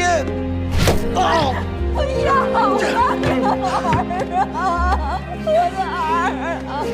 无论你们是否有私，闲话已经传出去了。若不成婚，如何收场啊？哪怕你不可怜县主的痴情与荣誉，可是你呢？你背着这般骂名，多年苦读只能付诸东流，仕途尽尽功名利禄就再也与你无缘了，这算是误了你呀！那我的心呢？活到如今，我何曾说心如意过？少到衣食住行，交友应酬，达到拜师求学、理想抱负，就连得了功名，我要做什么官都是你们来决定了。我的婚事已经被安排了一次，如今还要被安排第二次，为什么？凭什么呀？我们做的这一切，哪一个不是为了你好？我们刘家倾尽全力，都是为了日后让你能够官拜一品，飞黄腾达。你是如何报答我们的？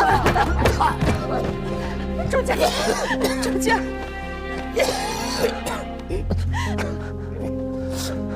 你装好婚事，要了你的命吗？若宁王为你不平，判你个诱奸之罪，我们刘家沈家都要受牵连的。当年你任性纵情，才让我们刘家被贬出长安。如今为父不替你做出决定，我们刘氏一族必将被逼上万劫不复之地呀！子叔向来嘴硬心软，最是孝顺。他这样被人啃了啊！即刻通知县令，何氏伤心坠崖身亡，尸骨无存。并去信一封告知县主，速速找了官媒，带好纳征提亲之物，动身去长安。是。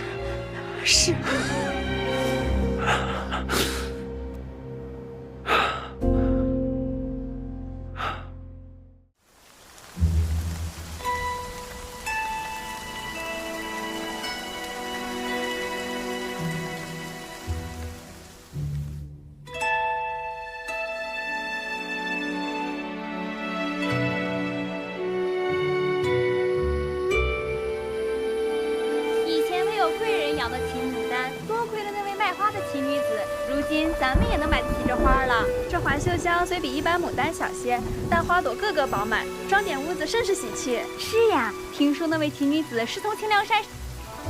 郎君，那奇女子长什么样子？子舒，你怎么在这儿？定是刚才啊，帮县主挡酒，喝多了，出来散散酒气。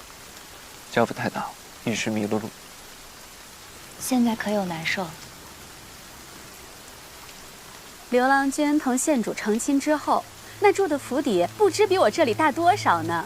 到时候，可得跟紧县主了，可别像今天似的，这才丢了片刻呀，县主便担心了。就你话多。他们手上拿的是什么呀？牡丹吗？你们家何时用这样的瓷瓶装点听案？贾府何来这粗鄙之物？这花是我们自己买来玩的，正打算拿到下人房中，不慎伤了贵人的眼睛，我们这就拿走。快！贵人恕罪。子舒，我们走吧，免得沾上了污秽。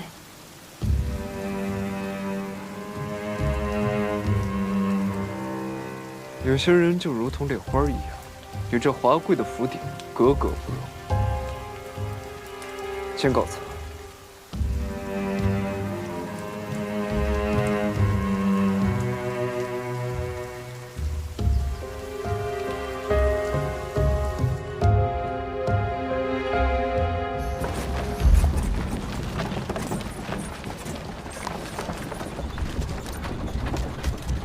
以前唯有贵人养得起牡丹，多亏了那位卖花的奇女子，如今咱们也能买得起这花了。先别回宅了，去趟花市。是，前面右拐。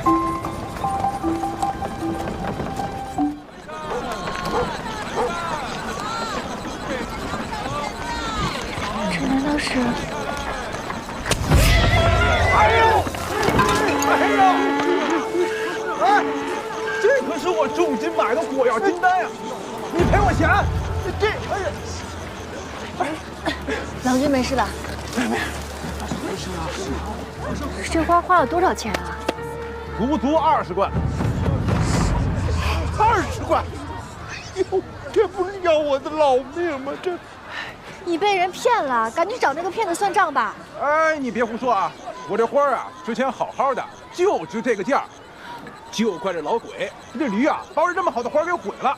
哎，你们给评评理来！你真的被骗了。你看这花看似好，可是这茎啊根本就没有长好，一看就是第1年生的芍药，没掐花苞，是养分不足。这花今年啊肯定是开不了了。好奇怪啊！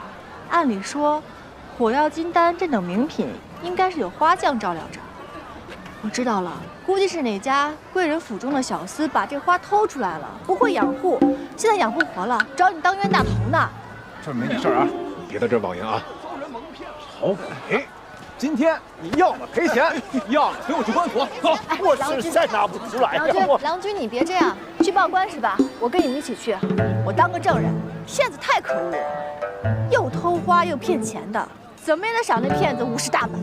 哎，对，算了算了，老鬼，我看你年事已高，我呢就不为难你了，你赔我3贯钱，咱们私了。3贯我也没有啊。不行，不能便宜那骗子。走，咱们去报官。没有这个必要了啊！我呀还有急事儿呢，我娘子马上要生了，在家等着我呢。这样啊，要不然您将此花卖给我，就当是我被骗了。之后我跟老张去找那骗子，若是找不到，我自认倒霉。但是我眼下只有这些钱。这么点钱呢？也是，你花了20贯，算了，还是去报官吧。走，老张，去报官。不用，行，就算我倒霉。来，哎，你还没说那骗子是谁呢？老张，那骗子就是他自己。我刚刚亲眼看到他伤了您的驴，他演这出戏就是为了讹诈您呢。原来是这样。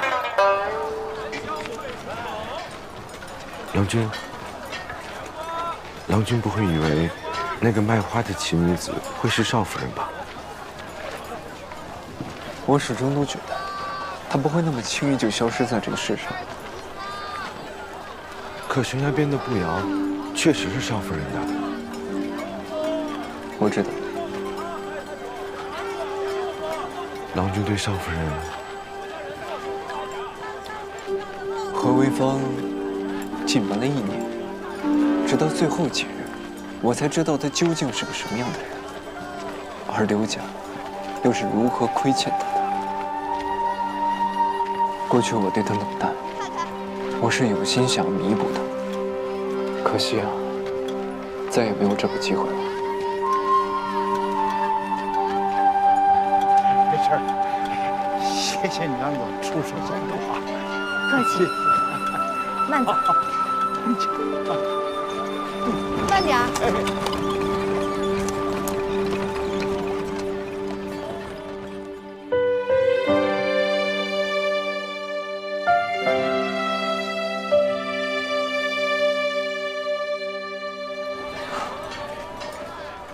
何潍坊，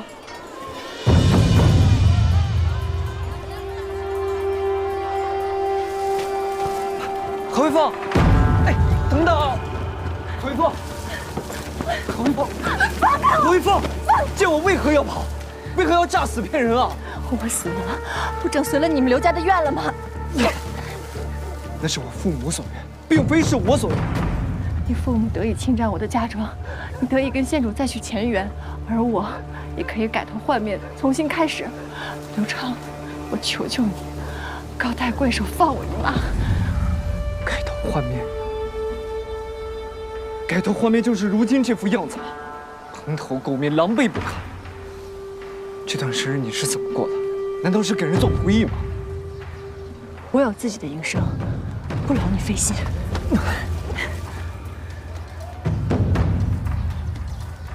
你是在卖花吗？那奇女子果真是你？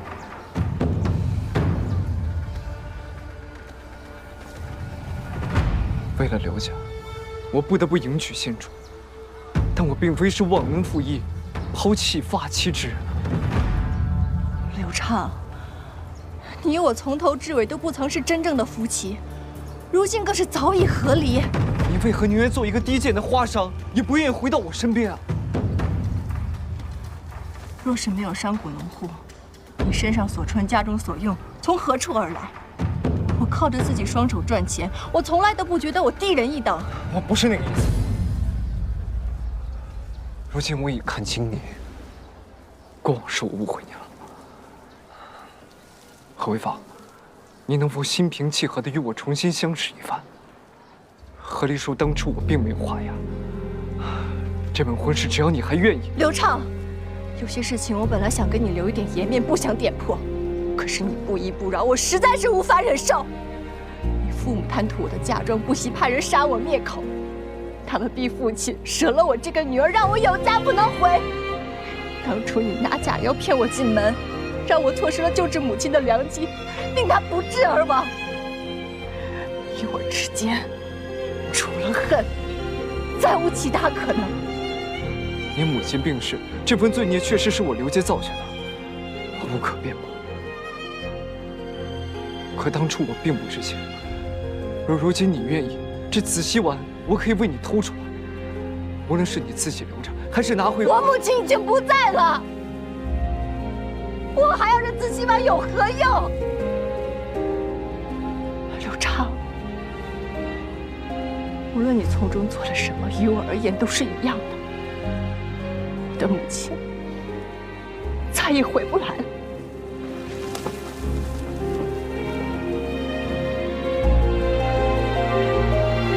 回风，回风，你要干什么？你听我说，刘家知错，我知错，我都认。再给我一个补偿的机会，我可以替你的母亲照顾好你。我知道你喜欢养花，我可以给你置办一个园子，你不必再看任何人的脸色为生计而担心，也不必再日夜操劳，活得如此辛苦。你把我当成什么了？被豢养的别宅妇吗？刘畅，这便是你所谓的看清？我不是那个意思，我只是想保护好你，不想再让你面对父母和县主的刁难。若真的想保护好我，就不要告诉任何人我还活着，也不要再出现在我面前。让人啊！回风，常慧喜，你不请我亦不愿，而如今回风已死，你也自由了，莫再纠缠了。回风。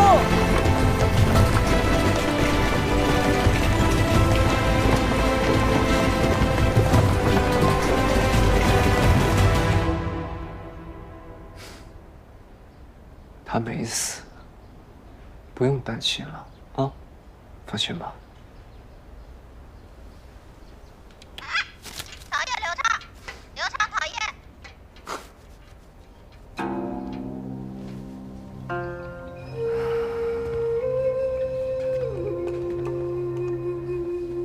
我是彻彻底底的错看了他，也看清了他。他虽是商户出身，但他却有风骨，见识不凡。同我一样，都想靠自己出人头地。只是很可惜，我用了这么久才发现。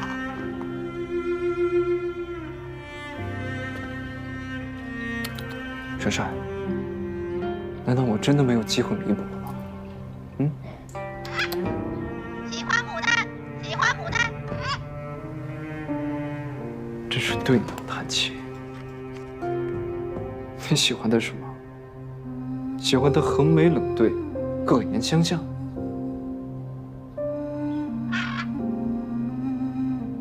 还是喜欢他遨游自得、自由放任的样子？